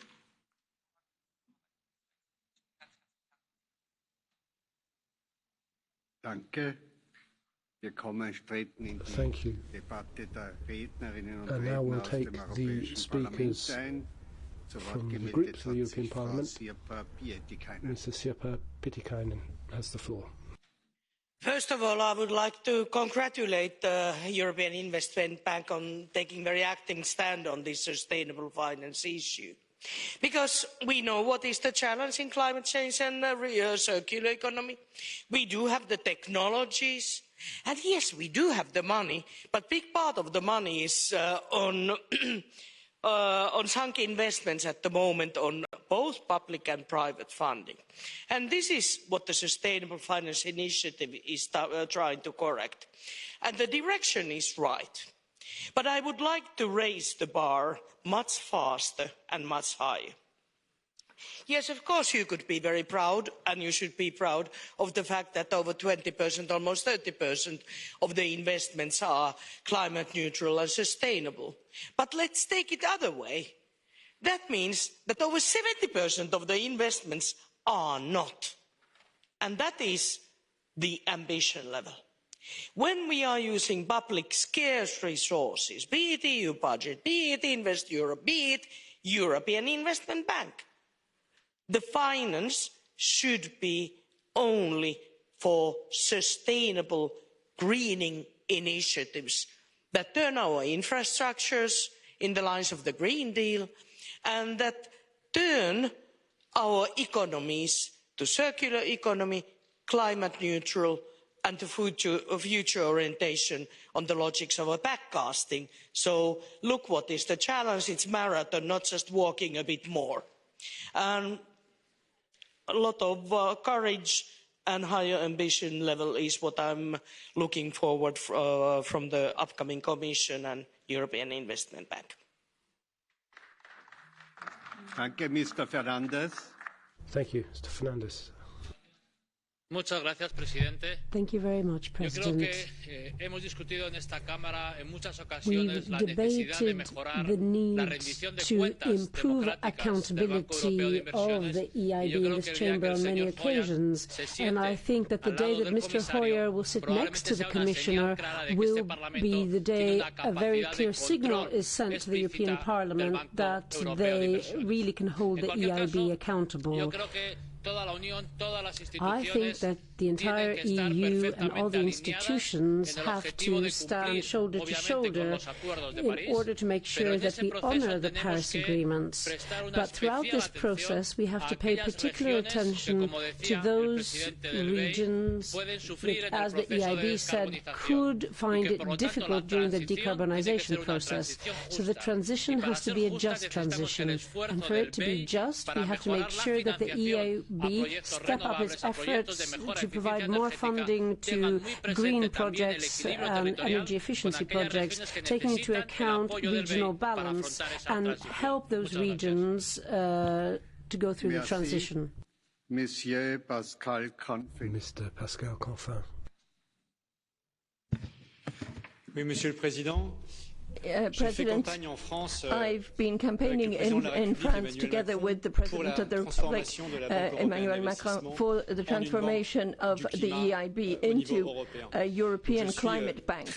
And so I'm very happy to see and hear the commitments that you're making and the decisions you will be taking. First of all, 50% of your activity will be dedicated to the climate. So around 15 billion in loans every year, more for green infrastructure, for renewable energy and insulation of buildings, things which are very specifically in the interest of citizens and industry. And that means the alignment, as you said, of all of the activities carried out by the bank with the agreement. No, it's not a question of saying, well, we'll do 50% of greening and the rest can be done differently. No, everything has to be in line with the Paris Agreement. And it is good that you're making this commitment, and you have a possibility of setting the tone to take for other banks, and you will set the tone. You will explain to other banks, if you like, what it means to take decisions which are in line with the climate agreement. But I would just like to stress a fair transition. We need to make sure that this commitment is compatible with the fact that it's for all of the European continent. And so in all of the decisions that you will be taking in the upcoming days, you need to be able to guarantee to countries, particularly in Central Europe, that they need transition. Greening the EIB will not mean more finance for the West and less finance in Central Europe. Maybe what it will mean is more financing going to Central and Eastern Europe, because they are the ones that have the greatest needs. And this is how we will act for the good of Europe and the planet. Mr. Bas Eickhout.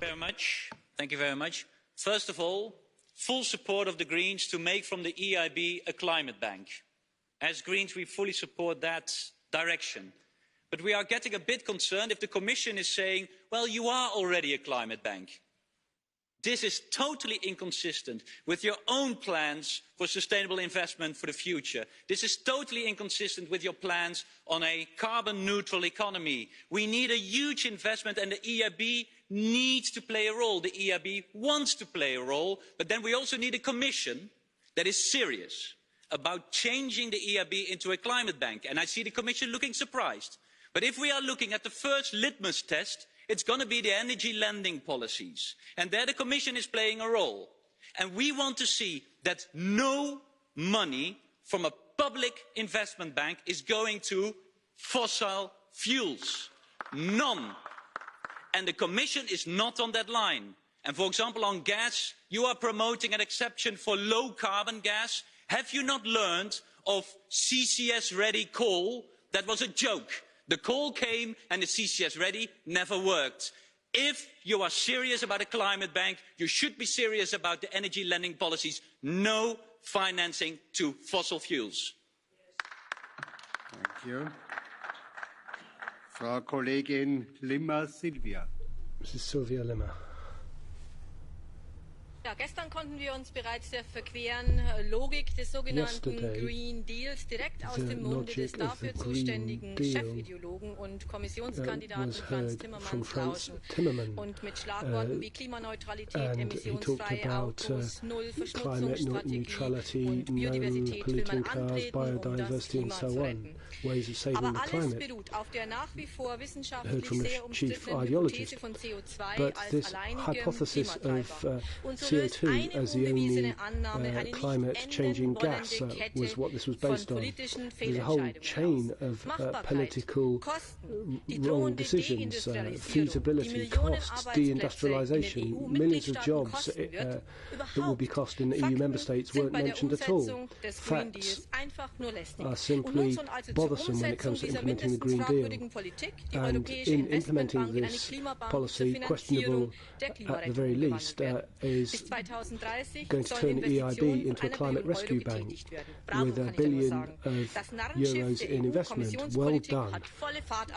I think this climate policy has taken full flight, and supposedly this green policy will result in scrapping of all other scientific-based mechanisms. Thank you. Alexander Vondra.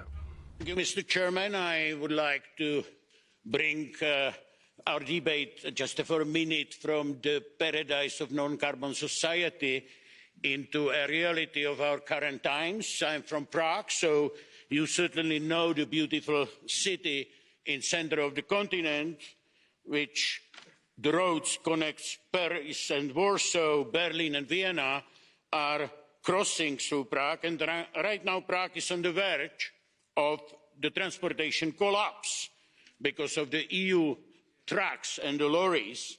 So we do not have completed yet the highway rings, neither the internal nor the external, and just yesterday the City of Prague Council, led not by party but by the Pirates, who are the part of the Green coalition here, promised to the Czech citizens to get the EIB loan to cover 50% of the construction costs.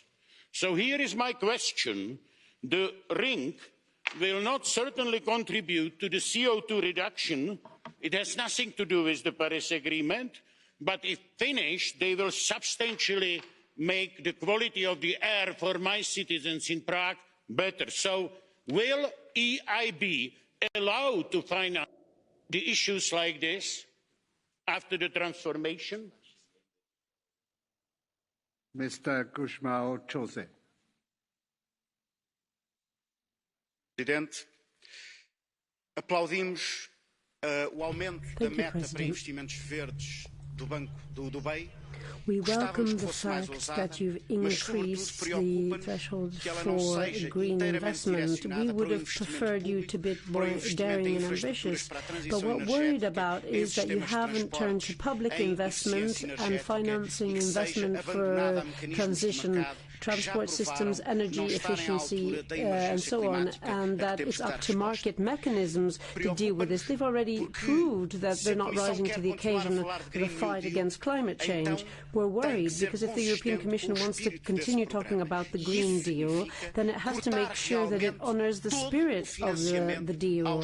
And what does this mean? This means that we have to stop funding for fossil fuels. We support this proposal, we applaud the decision, and we regret the European Commission's stance.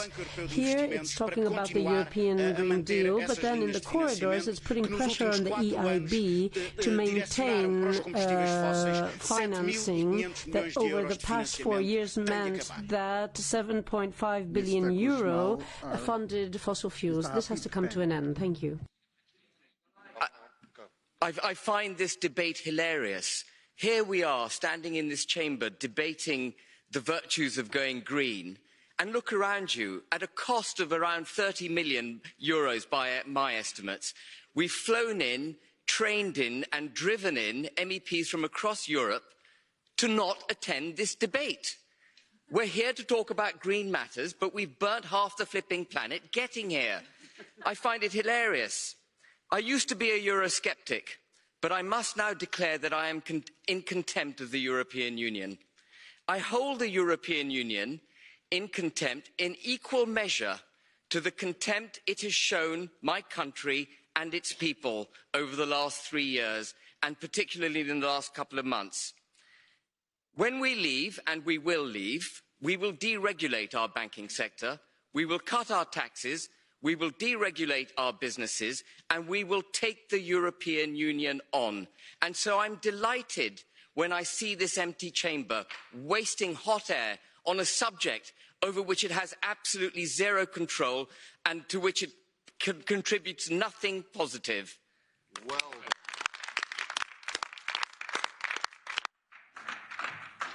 Frau Kollegin Győri-Enike. Mrs. Anika Győri.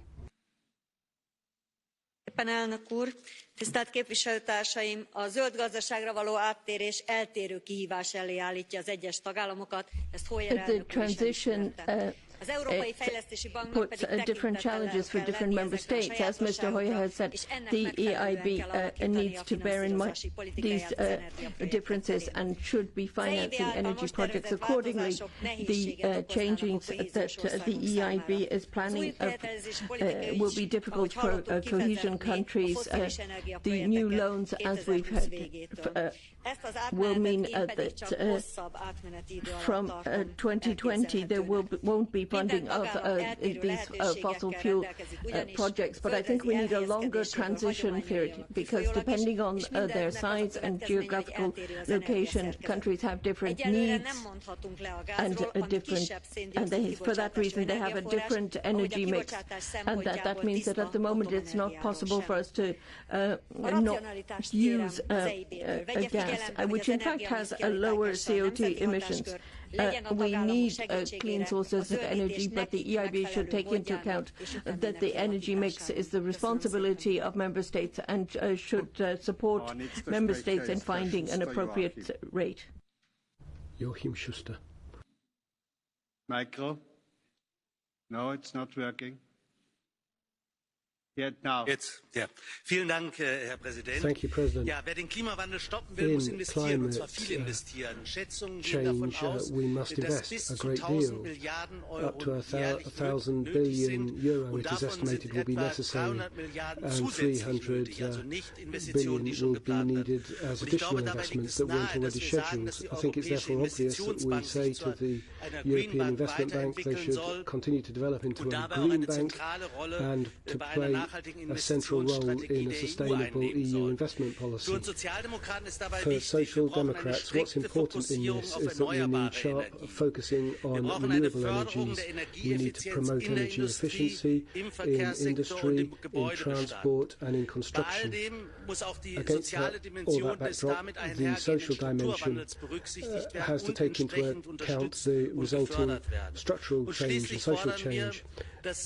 And lastly, we require there to be this change to a green bank to be accompanied by a change to the statutes and structure of the EIB so the European Parliament has equal rights to a say over the investment strategy. Thank you.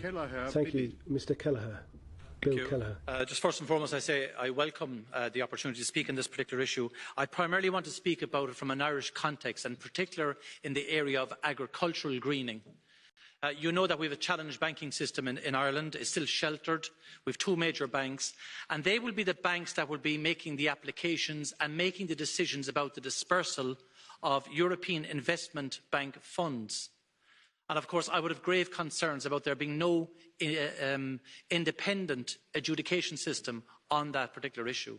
Because of the fact that we have a sheltered banking system, farmers and others cannot go to other banks to seek funding. So I would just be a little concerned that that sheltered approach would allow Irish banks to disseminate and disperse the funds in their own interests, rather than in the interests of the client, and more importantly in what we're trying to achieve around the whole issue of greening, a just transition and making sure that industry and agriculture can respond to the policy directives here. So I would ask the European Investment Bank to look at the impartiality of the adjudication system of the Irish banks in dispersing the funds. Thanks. Ms. Scott-Cato.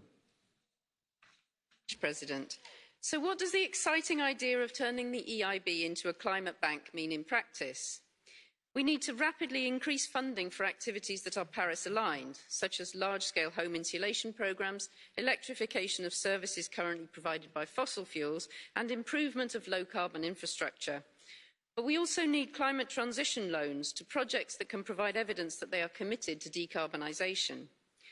The sustainability transition will be marked by trial and error and learning by doing. So it's important that the bank relaxes its normal low-risk approach and makes loans for activities where financial returns are lower or may be volatile, but where climate impact is guaranteed. Finally, the bank can work to ensure that the new round of ECB asset purchases ensures a massive inflow of money into sustainability sectors and businesses.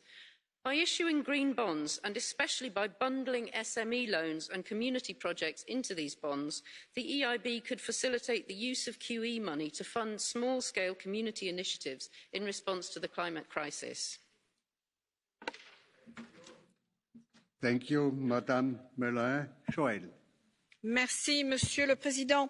Thank you very la prise much. de conscience généralisée des obligations environnementales qui sont les nôtres à titre politique, Our mais aussi awareness citoyen, of est maintenant climate-related acquise. Il n'y a commitments plus à is something tenter that de is a convaincre given. There's à no coup de point in trying prétextes to catastrophiques convince ou by being catastrophistes, prophets of pas toujours doom étayés and par les Cassandras. scientifiques. Il faut privilégier le réalisme, Important et to be cela en realistic, urgence. Ainsi, la but we have to do BEI, so par son outil de urgently. soutien The financier, EIB, doit through favoriser its des financial projets et des tools, actions non seulement has qui to préservent help l'environnement, mais projects aussi and la actions that création de only richesses, protect the en environment particulier but par help generate l'intermédiaire de nos wealth, industries. Ce n'est pas especially la mort des through industries industry. à It coup is de not normes, the en death of particulier au délai d'application industry insupportable car beaucoup trop idéologique, qui because réglera le of the problème. burden that they have that Donnons will donc solve du the temps problem à at toutes hand. nos Let entreprises us give européennes time pour se to all our décarboner. European Elles sont companies to capables de le decarbonize. faire. They are Et en même capable of temps, doing so. limitons au And at the maximum same time, les échanges let mondialisés us qui, eux, polluent curb gravement la planète. globalized Je vous remercie. trade that seriously damage the planet.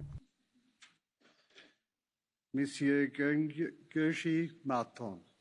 Mr. Gongiesi Martin.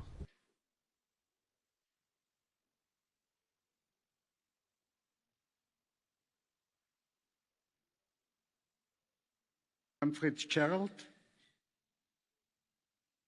Thank you. I welcome this debate on the role of the European Investment Bank. I think it's a very exciting time for the bank, and I want to thank you for your work in Ireland, which has been very constructive and productive and important to us. I think 25% is just the beginning. I think this is part of a wider debate that is needed in terms of the financing of the Green Deal, the Green Agenda and climate change. We need to be talking much more in public and have greater political discussion on the role of public and private investment, of the scale of the investment that is needed. If you look at the scale of the investment that is needed for Sustainable Development Goals, for the Green Deal, the trillion investment fund that Ursula von der Leyen is speaking about, this is a very broad, challenging issue for us here in the European Parliament, and I really am glad to see it centre stage. I do think we have to focus on a just transition as well. We saw what happened in the economic crisis, how our citizens felt left behind. Most citizens cannot afford retrofitting at present. We need to be looking at practical issues, the kind of instruments that we can develop to make sure that we reach out to citizens. Thank you. Thank you. Madame Laluk. President, colleagues, thank you very much for the debate. In July 2019, we saw the first proposal from the EIB. It put forward a very ambitious proposal, which was welcomed by all of the NGOs. Unfortunately, in the second proposal, we see that it has backpedaled a little, possibly under pressure from the Commission, but also the gas industry. But in fact, the gas industry could be used as a way of moving away from coal, given the social emergency and the democratic debate that's going on. I think it is important not to give in to the pressure of lobbies and industry, and that is why I would ask my colleagues to support the first proposal from the EIB and not the second.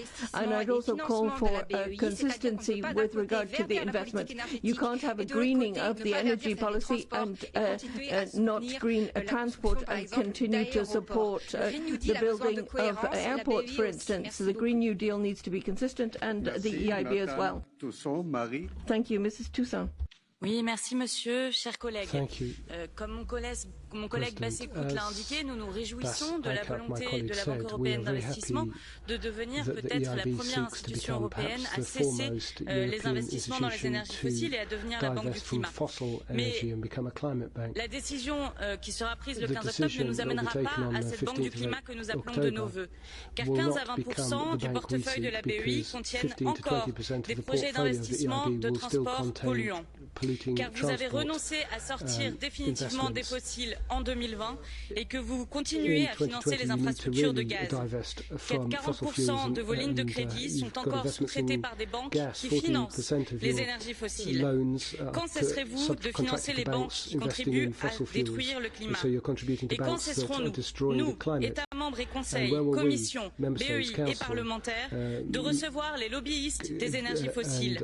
Quand tarderons-nous l'accès de Shell, BP, ExxonMobil, Chevron ou Total à nos institutions, à nos responsables politiques ou à nos sommets du climat? L'heure n'est plus aux demi-mesures, la démocratie, les droits humains et la préservation du climat sont en jeu.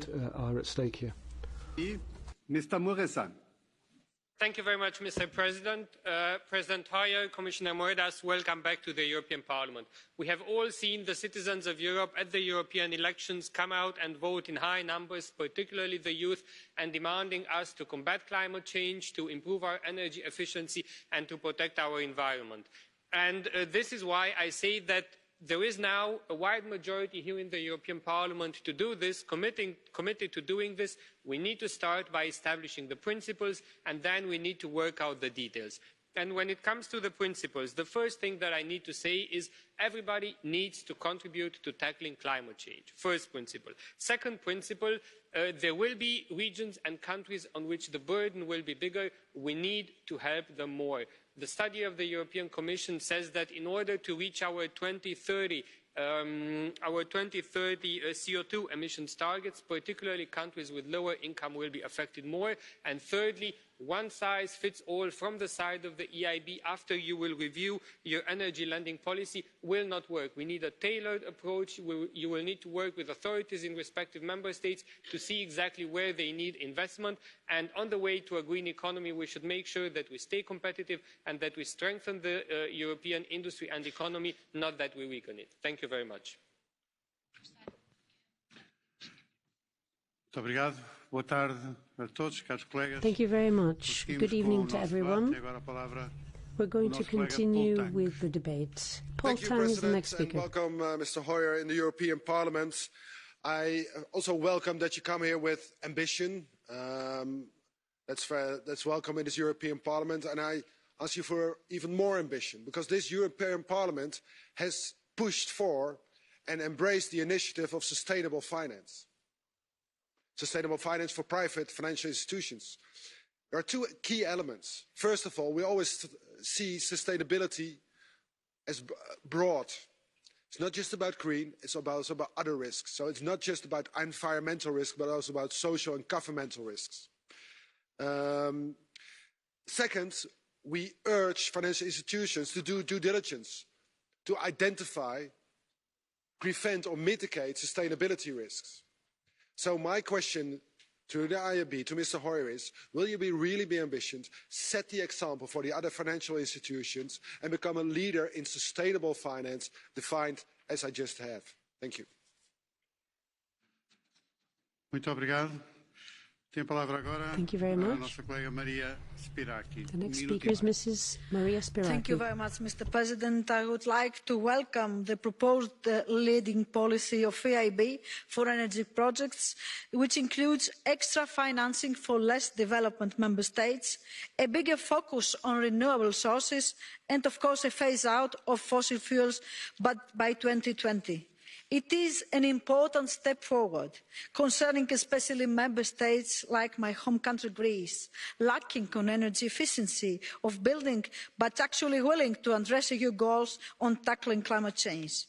The four components of EIB's energy lending policy, unlocking energy efficiency, decarbonising energy supply, supporting innovation and new energy infrastructure, and securing the enabling infrastructure, need a huge amount of investment to become an everyday life reality.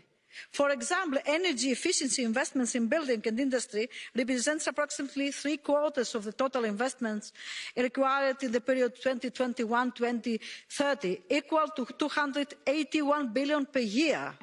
It is also of paramount importance to support the 41 regions dependent on coal. In Greece, we have Western Macedonia, by encouraging the transformation of their economy and also reskilling and upskilling workers. So, an active transformation of the EIB into a climate bank is not only the way to accelerate addressing our climate goals, it is also a strong and clear message to the whole world that here in the EU we are determined to maintain leadership on tackling climate change by creating jobs and growth. Thank you very much.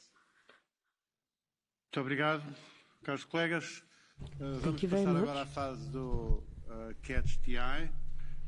Com as inscrições que tenho, peço a todos que cumpram o limite. I have the list of speakers, and I would like to ask all of you to stick to your speaking time. This way we can get more speakers under this procedure. Mr. Ruiz de Vesa. Thank you very much, President. Thank you very much, President of the EIB. Thank you very much for being with us this evening, and I welcome the presentation you made with great enthusiasm, but I have 4 issues that I'd like to go through very quickly. There are 4 specific issues.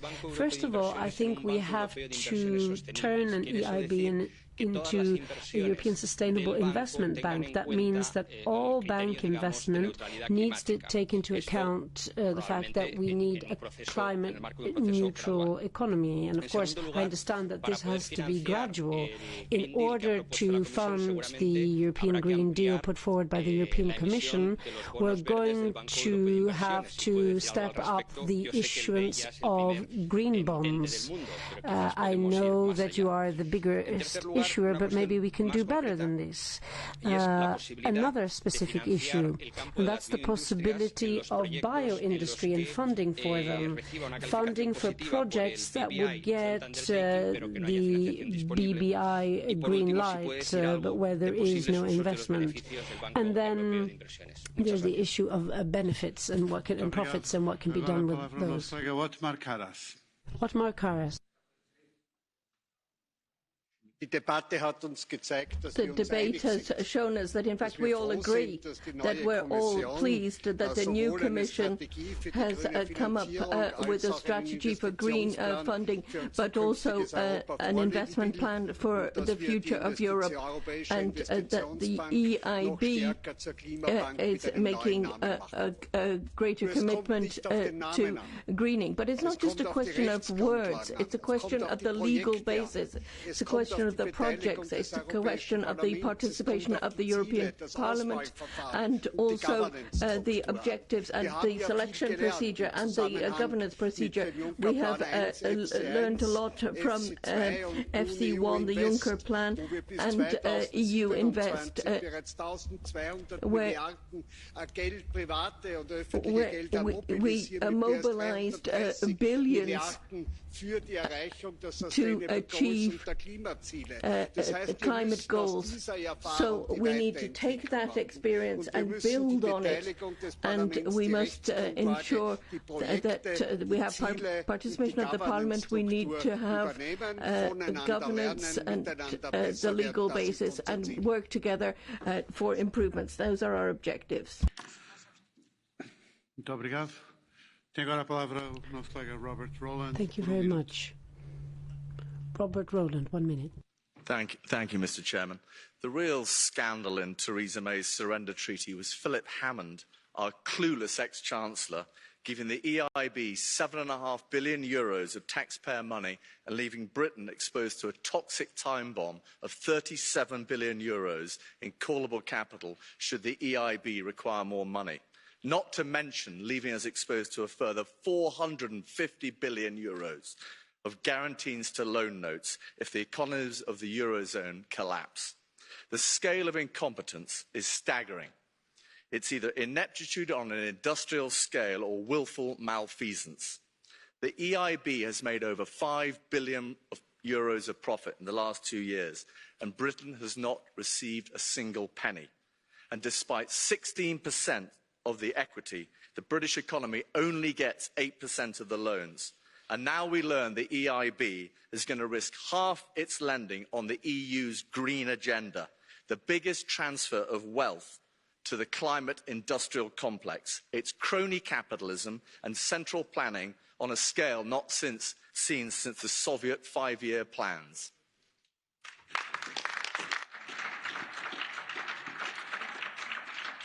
Muito obrigado. Palavra agora para o nosso colega.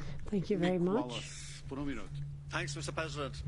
Mr. Wallace, the European Investment Bank's revised draft energy lending policy, released at the end of September, had some worrying changes. The original policy document contains much that should be welcomed. However, the revised draft policy contains a devastating U-turn as far as Ireland is concerned. The original draft states in Section 3 that the bank will no longer originate fossil fuel energy projects after the adoption of the policy and stop lending to fossil fuel energy projects by 2020. As natural gas is a fossil fuel, logically natural gas, according to the original draft lending policy, would not be exempted. But the revised lending policy rewrites this subsection so that it now states that to manage phasing out of lending to fossil fuel energy projects smoothly, the bank will continue to approve gas infrastructure projects already formally under appraisal until the end of 2020. Now, it means, for example, that the EIB will pump money into the planned liquid natural gas project on the Shannon Estuary. This will lock Ireland into the use of frack gas into fossil fuel for years to come. This is not a good way forward. It shouldn't happen. Why was the change made? Please tell me. Muito obrigado. Dou agora a palavra à nossa colega Julie Ward. Thank you very much. Julie Ward. The European Investment Bank proposed in July to end its overlong fossil fuels financing, sending an important signal to financial markets and institutions around the world and initiating a change of direction in global financial flows. Adopting the proposal in its original form would effectively turn the EIB into the real EU climate bank. Not only would the EIB become the first public international financial institution aligned with the Paris Agreement, such an unprecedented move would also stimulate the much-needed energy transition in Central and Eastern Europe, where governments are resistant to this change. But a watered-down and weakened version of this proposal will go to the vote on October the 15th, and this revised version is unacceptable. Colleagues, the climate emergency is already here. We cannot and will not tolerate leaders who treat climate protection as a secondary issue. And I was proud, therefore, to have joined more than 7 million other people in 150 countries on September the 20th as part of the global strike for the climate. Muito obrigado. Palavra agora para o nosso colega Thank you very much. Minuto. João Ferreira, 1 minute. Obrigado, Presidente. O Banco Europeu de Investimentos tem, na energia e nos transportes, setores que concentram uma muito significativa porção da sua carteira de investimentos. Tal confere ao BEI papel relevante no financiamento de projetos suscetíveis take up a big part of their investment portfolio. The EIB plays a very important role in funding projects that can promote sustainability and the fight against climate change. It is true that throughout the years, the EIB's investment didn't always correspond with the declarations of the EU. We have to think about energy efficiency, renewable energy sources, multimodal public transport that emits low levels of emissions. But this isn't enough. Instead of focusing on big companies and channeling the funds there, the EIB should use funds in a way that promotes social, territorial and economic cohesion, that really boosts convergence, employment and social justice. All of this is inextricably linked. If we don't do this, or if we do this, our policy will be not only greener but redder. Thank you.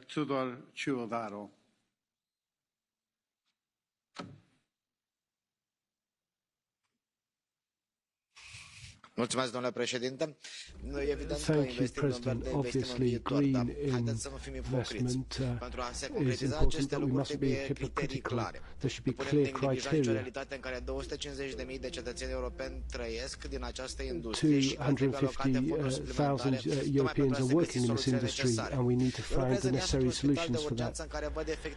There is an urgent situation here. We have a deficit when it comes to infrastructure, and that affects pollution. We need to set ecological goals, but they have to be capable of being realised.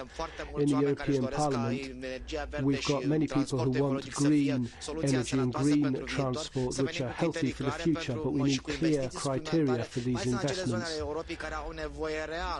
We have to look at the real need in Europe for this transformation. We need to look at poor regions, and they will find it harder to meet the European requirements. We need clear criteria for this European transformation. Thank you.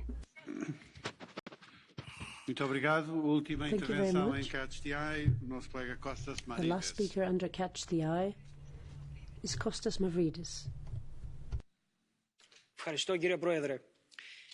Thank you very much, President. In the Eastern Mediterranean, but in the Mediterranean in general, the impact of climate change are already evident.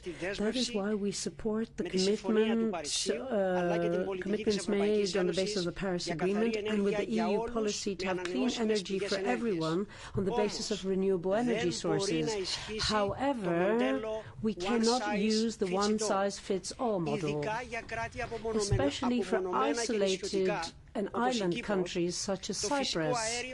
For countries such as ours, natural gas will help reduce environmental pollution if compared to oil, and it also provides flexibility for a transition so that our goals and our targets are feasible, President. This flexibility has to be maintained. It's vital, and the EIB has to maintain it. Let me say that ensuring that we have proper energy flow is a priority and should be a priority for the EU as a whole. Muito obrigado. Tenho afinal tempo para mais uma intervenção. Karen Melchior. I have time for one more speaker, Mrs. Melchior. Merci beaucoup. Thank you very much. I would like to address my colleagues who said that during the debate that this Parliament doesn't have any influence. I think you're wrong. The debate itself shows that you have a voice and that this institution gives you a forum to express yourselves, even if I don't agree with your opinions. And there are also committees in this House that are carrying out the taxonomy to identify what is green investment, what is a sustainable investment, and it is in this House, in Europe, that we will be defining what green investment means for the future, and I hope that the UK will continue to play its role from the 31st of October and in the future.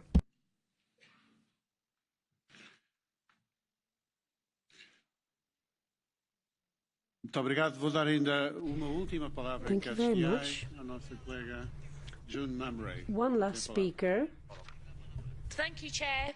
We hear a great deal about the environmental and ecology credentials of the European Union.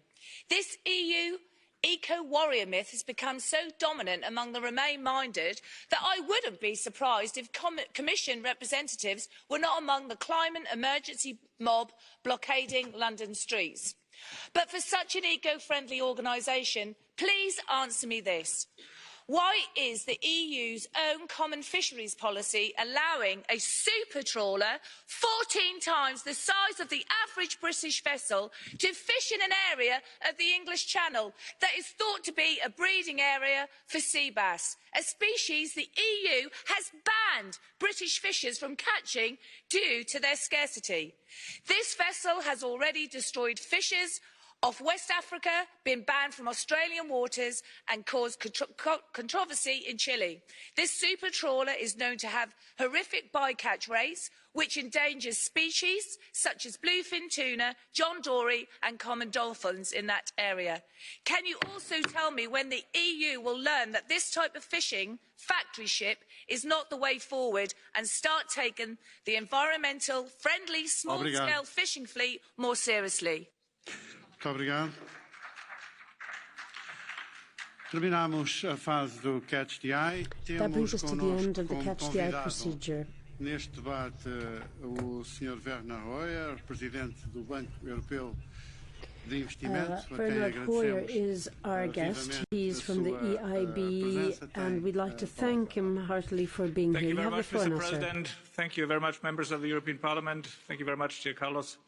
I leave this Parliament encouraged for the big challenges we have ahead in the next days and weeks, because I feel a strong support. I didn't expect from the beginning that I get the support from everybody, but the overall feeling here in this Parliament seems to be that we better take climate change issues seriously. And this is exactly what we are going to do.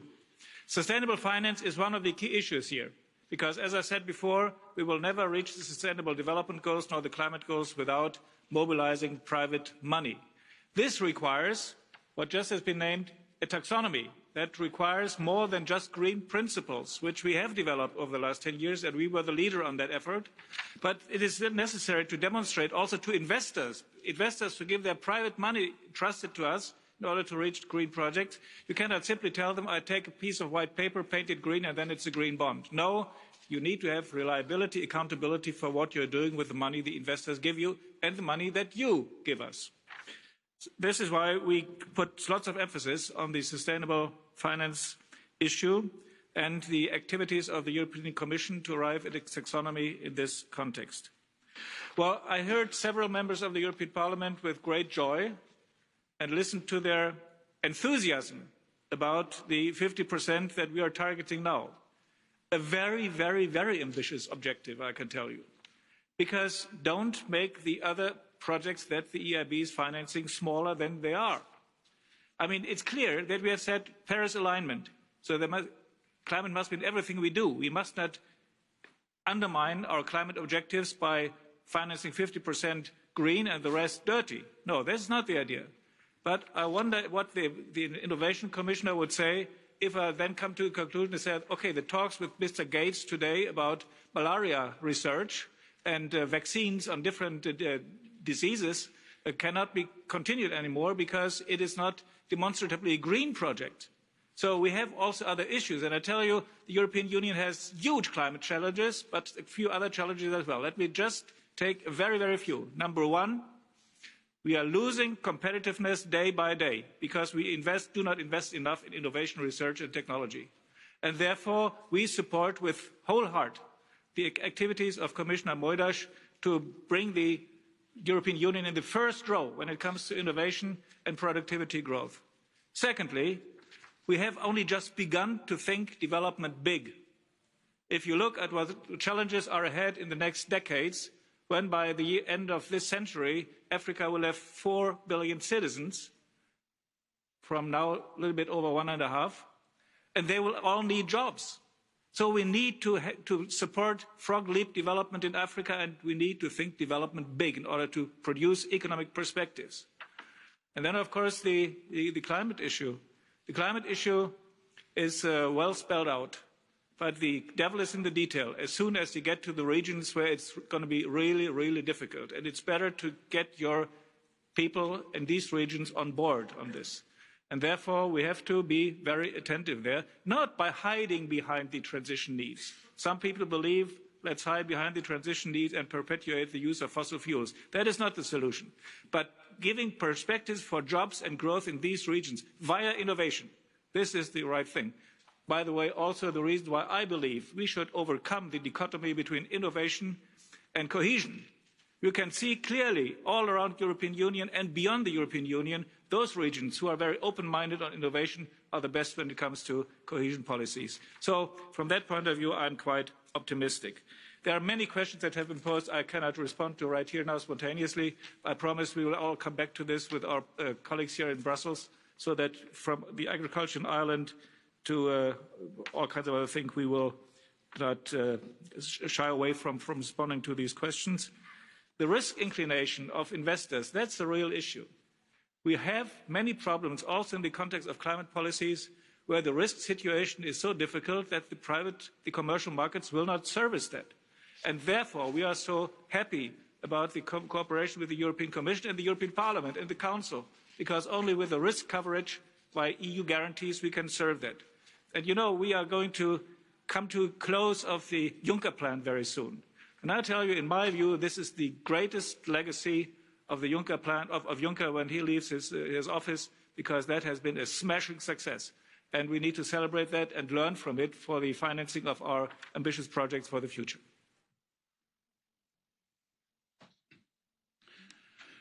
Muito obrigado, Sr. Presidente, pela sua intervenção e pelo trabalho do Banco Europeu de Thank you, President, for your presentation, and thank you very much for all the work done by the EIB. This is extremely important work for the European project. Now it is a great pleasure for me to be able to give the floor to Commissioner Carlos Moedas. I'd like to congratulate him for his work contributing to the European project. You have the floor, sir. Dear members, dear President Werner Hoyer, dear Werner, thank you so much. My words are your words, what you just said. I think that this was a very good debate. And from this debate, I really draw three conclusions. The first is the sense of urgency. We all have this sense of urgency. We have to act now. And that's something that we all understand and we all share around this Parliament. And I'm very proud of the European project for that matter. The second is the acknowledgement that the EIB is one of our best allies. And the EIB as an ally of the European project. And I remember, I think there's very few bankers that in their speeches, as you do, talk so much about innovation, about science, about the future, because one thing is sure, if we want to solve the problem, we have to do it with science and innovation. And there's very few people in your domain and your experience that understand that. So Werner, thank you so much. And finally, I think that to the members on the right, that, you know, you cannot solve this issue alone. You cannot solve this issue with your country alone. You have to solve together. We have to be together to solve and to tackle climate change. So thank you so much to all of you, and I will transmit the message to my successors, and I'm sure they will deliver on your expectations. Muito obrigado, Sr. Comissário. Thank you very much, Commissioner. Esta nossa discussão e avançamos para o ponto seguinte. Well, this brings us to the end of this debate, and we'll move on to the next item on today's agenda.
Caros colegas, vamos então prosseguir com a nossa agenda.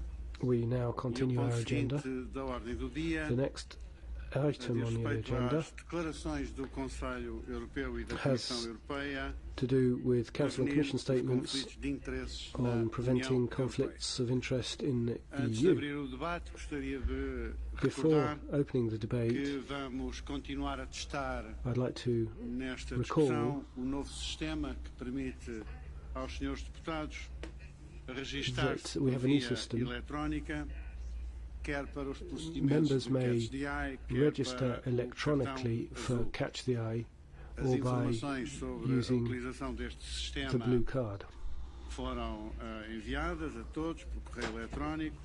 Information has already been sent to all regarding this new system. You will have received an email, and therefore that information is at hand. To request the floor, you can use the appropriate button in your electronic system, and there's also the possibility of using the traditional parliamentary system, using a piece of paper to indicate your desire to speak.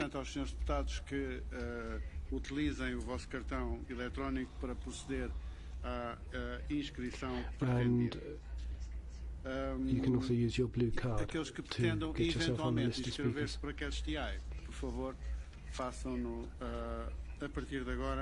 So you can already, at this stage, without waiting for the end of the debate, register for Catch the Eye, which will help us manage Catch the Eye requests better. We'll now start this agenda, and I'll begin by giving the floor to the Council. We have with us Mrs. Tuppurainen. You have the floor, Madam.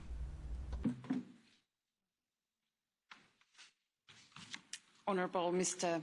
President, honourable members of the Parliament, thank you for this opportunity to discuss the issue of the prevention of conflicts of interest in the EU. You will understand that we did not have a lot of time to prepare this discussion on an important subject. Therefore, I will be short. I ask you to understand that. The Council fully recognises the importance of preventing conflicts of interest and the highest ethical standards in the EU. On this subject, the ethical framework in the EU institution was recently subject to a special report by the Court of Auditors published in July this year. As is the case for all special reports from the Court of Auditors, the Council has been carefully examining it and will adopt conclusions on this special report before the end of the year. The Presidency takes note of a suggestion for an independent EU ethics body expressed by President-elect von der Leyen in her political guidelines. Accordingly, the Presidency welcomes the commitment of the Commissioner-designate for Values and Transparency, Mrs. Vera Jourova, expressed in her answers to the European Parliament to engage in a dialogue with other institutions on this matter. At this stage, no proposal has yet been tabled by the Commission. Consequently, the Council is yet to formulate a view. The Council will await with interest to read any proposal in this important area, and in the meantime, listen with attention to your debate, honourable members of the Parliament. Thank you very much for your attention.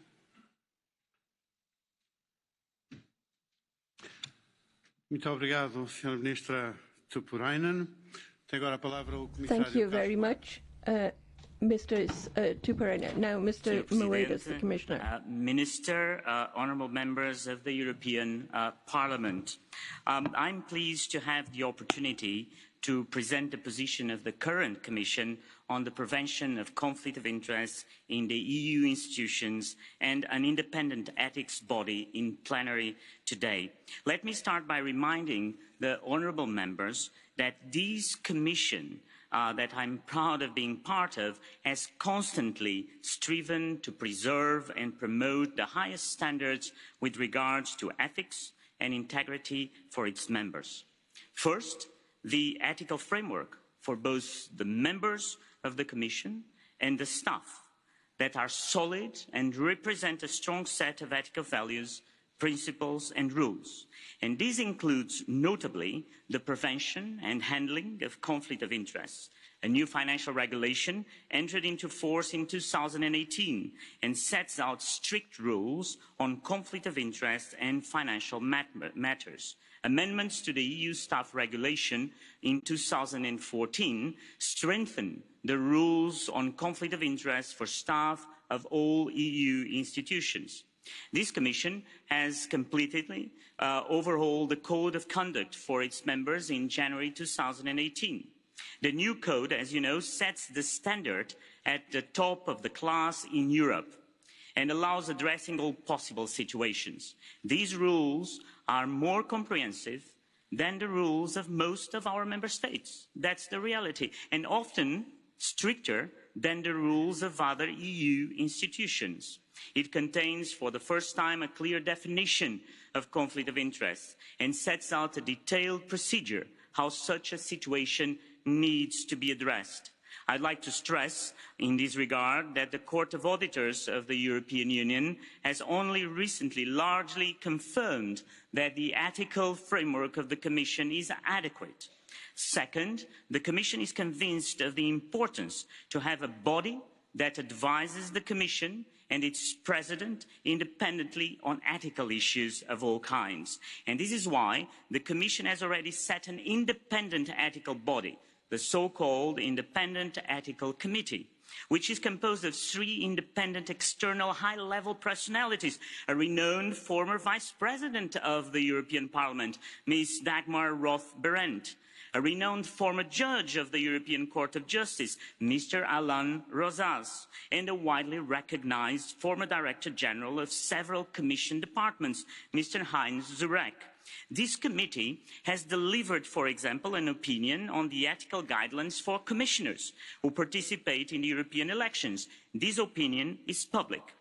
Moreover, the committee is closely involved in the evaluation of the post-term of office activities of the commissioners. So the Commission decisions on these activities and the related opinions of the Independent Ethical Committee will be public and therefore also be open to public scrutiny. Third, I would like to recall that there have been discussions in the past about a joint ethical body for all the institutions.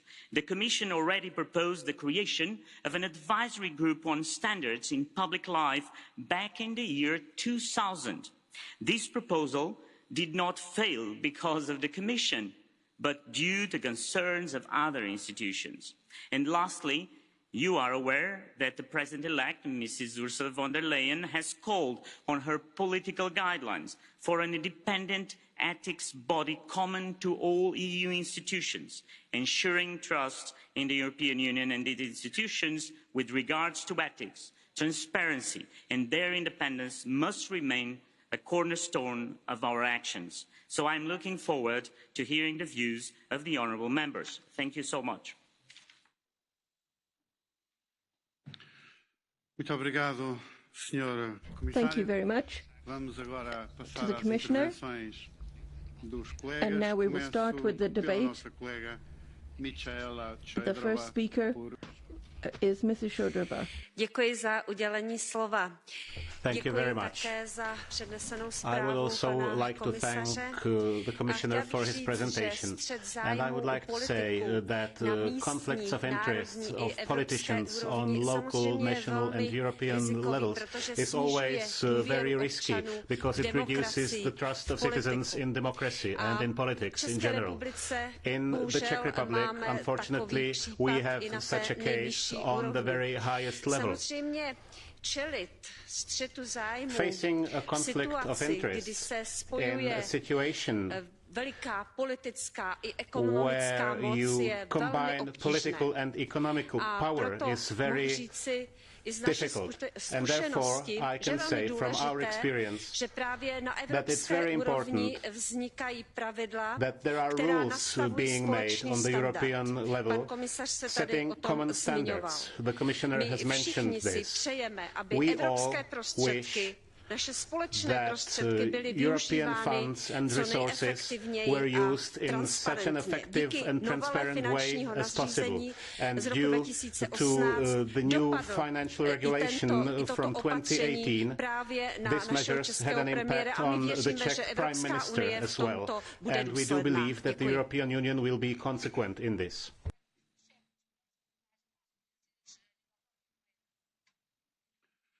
Muito obrigado. Tem agora a palavra Thank you very much, Mr. Shudrova. And now, Mr. Ruiz de Veza. Thank you very much, President Silva. As the Socialist Group supports the suggestion to introduce this topic in the agenda. New evidences and some important leftovers from the previous term show that preventing conflicts of interest will be crucial in this legislature. We express our support to Commissioners designate Šefčovič and Jourová, who will play an important role in this topic. We need a horizontal and holistic approach. Several committees will be involved in the ongoing reflection. We will be called to touch this matter under several political and parliamentary forms, by improving and readapting our rules of procedure, by reopening interinstitutional negotiations, by asking for new and ambitious legislative files like the staff regulation, and by enhancing the regulations on EU funds. A more pragmatic and flexible approach is also necessary, taking into account lessons from the recent past. We need to be firm in stressing again the ambitious EP proposals set in the transparency register negotiations, as well as in finally finding a way to achieve a stronger transparency in all EU institutions, notably in the Council.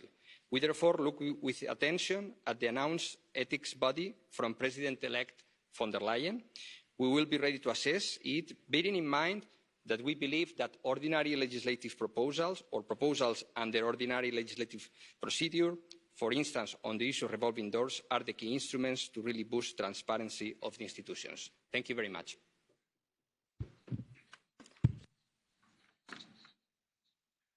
Muito obrigado. Palavra agora para o nosso colega Stéphane Séjourné. Merci, Monsieur le Président. And now I give the floor to Stéphane Séjourné. Peut-être être assez concret pour vous expliquer pourquoi on vous a convoqué sans beaucoup de préparation à ce débat et de manière assez unanime sur les bancs de cet hémicycle. D'abord parce que c'est issu d'un retour d'expérience de ce qu'on a pu This is based on our experience, on the experience that we garnered as political groups in the Legal Affairs Committee. We were the ones who had to analyse the declarations of financial interest by the commissioners, and it is also because of some personal beliefs which are shared by my group and going beyond our political group. First of all, if I read about the powers of the Legal Affairs Committee, as they are responsible for checking whether the content of the declaration is accurate. We don't know how to do this. We have to check whether it's complete. We don't know how to do this. Whether it throws up issues of conflict of interest, we have no way to do this. We don't have the means to do this. So the first thing that we can state is that the MEPs don't have the means to be able to do their work. And I'm talking about the Legal Affairs Committee and the work that is being asked of us, because we have to analyse the declarations of financial interest. We're going about it the wrong way round. We are MEPs, we're legislating, but we're not legislating about transparency or the degree of transparency that we want for the European institutions. I'm saying European institutions because we're talking about very high posts, individuals who will be in contact with lobbies, who take decisions every day, and therefore you're asking us to do the work of an independent administrative body. We don't really have the power to assess whether these declarations are incomplete or not, so we seem to be going about it the wrong way. This debate is very interesting because I hope throughout this during this parliamentary term we'll be managed to put things right, and so that we can legislate on transparency, and I hope this will lead to an independent administrative body to do the administrative work. Thank you. Obrigado. Segue-se para uma intervenção de 1 minuto e meio.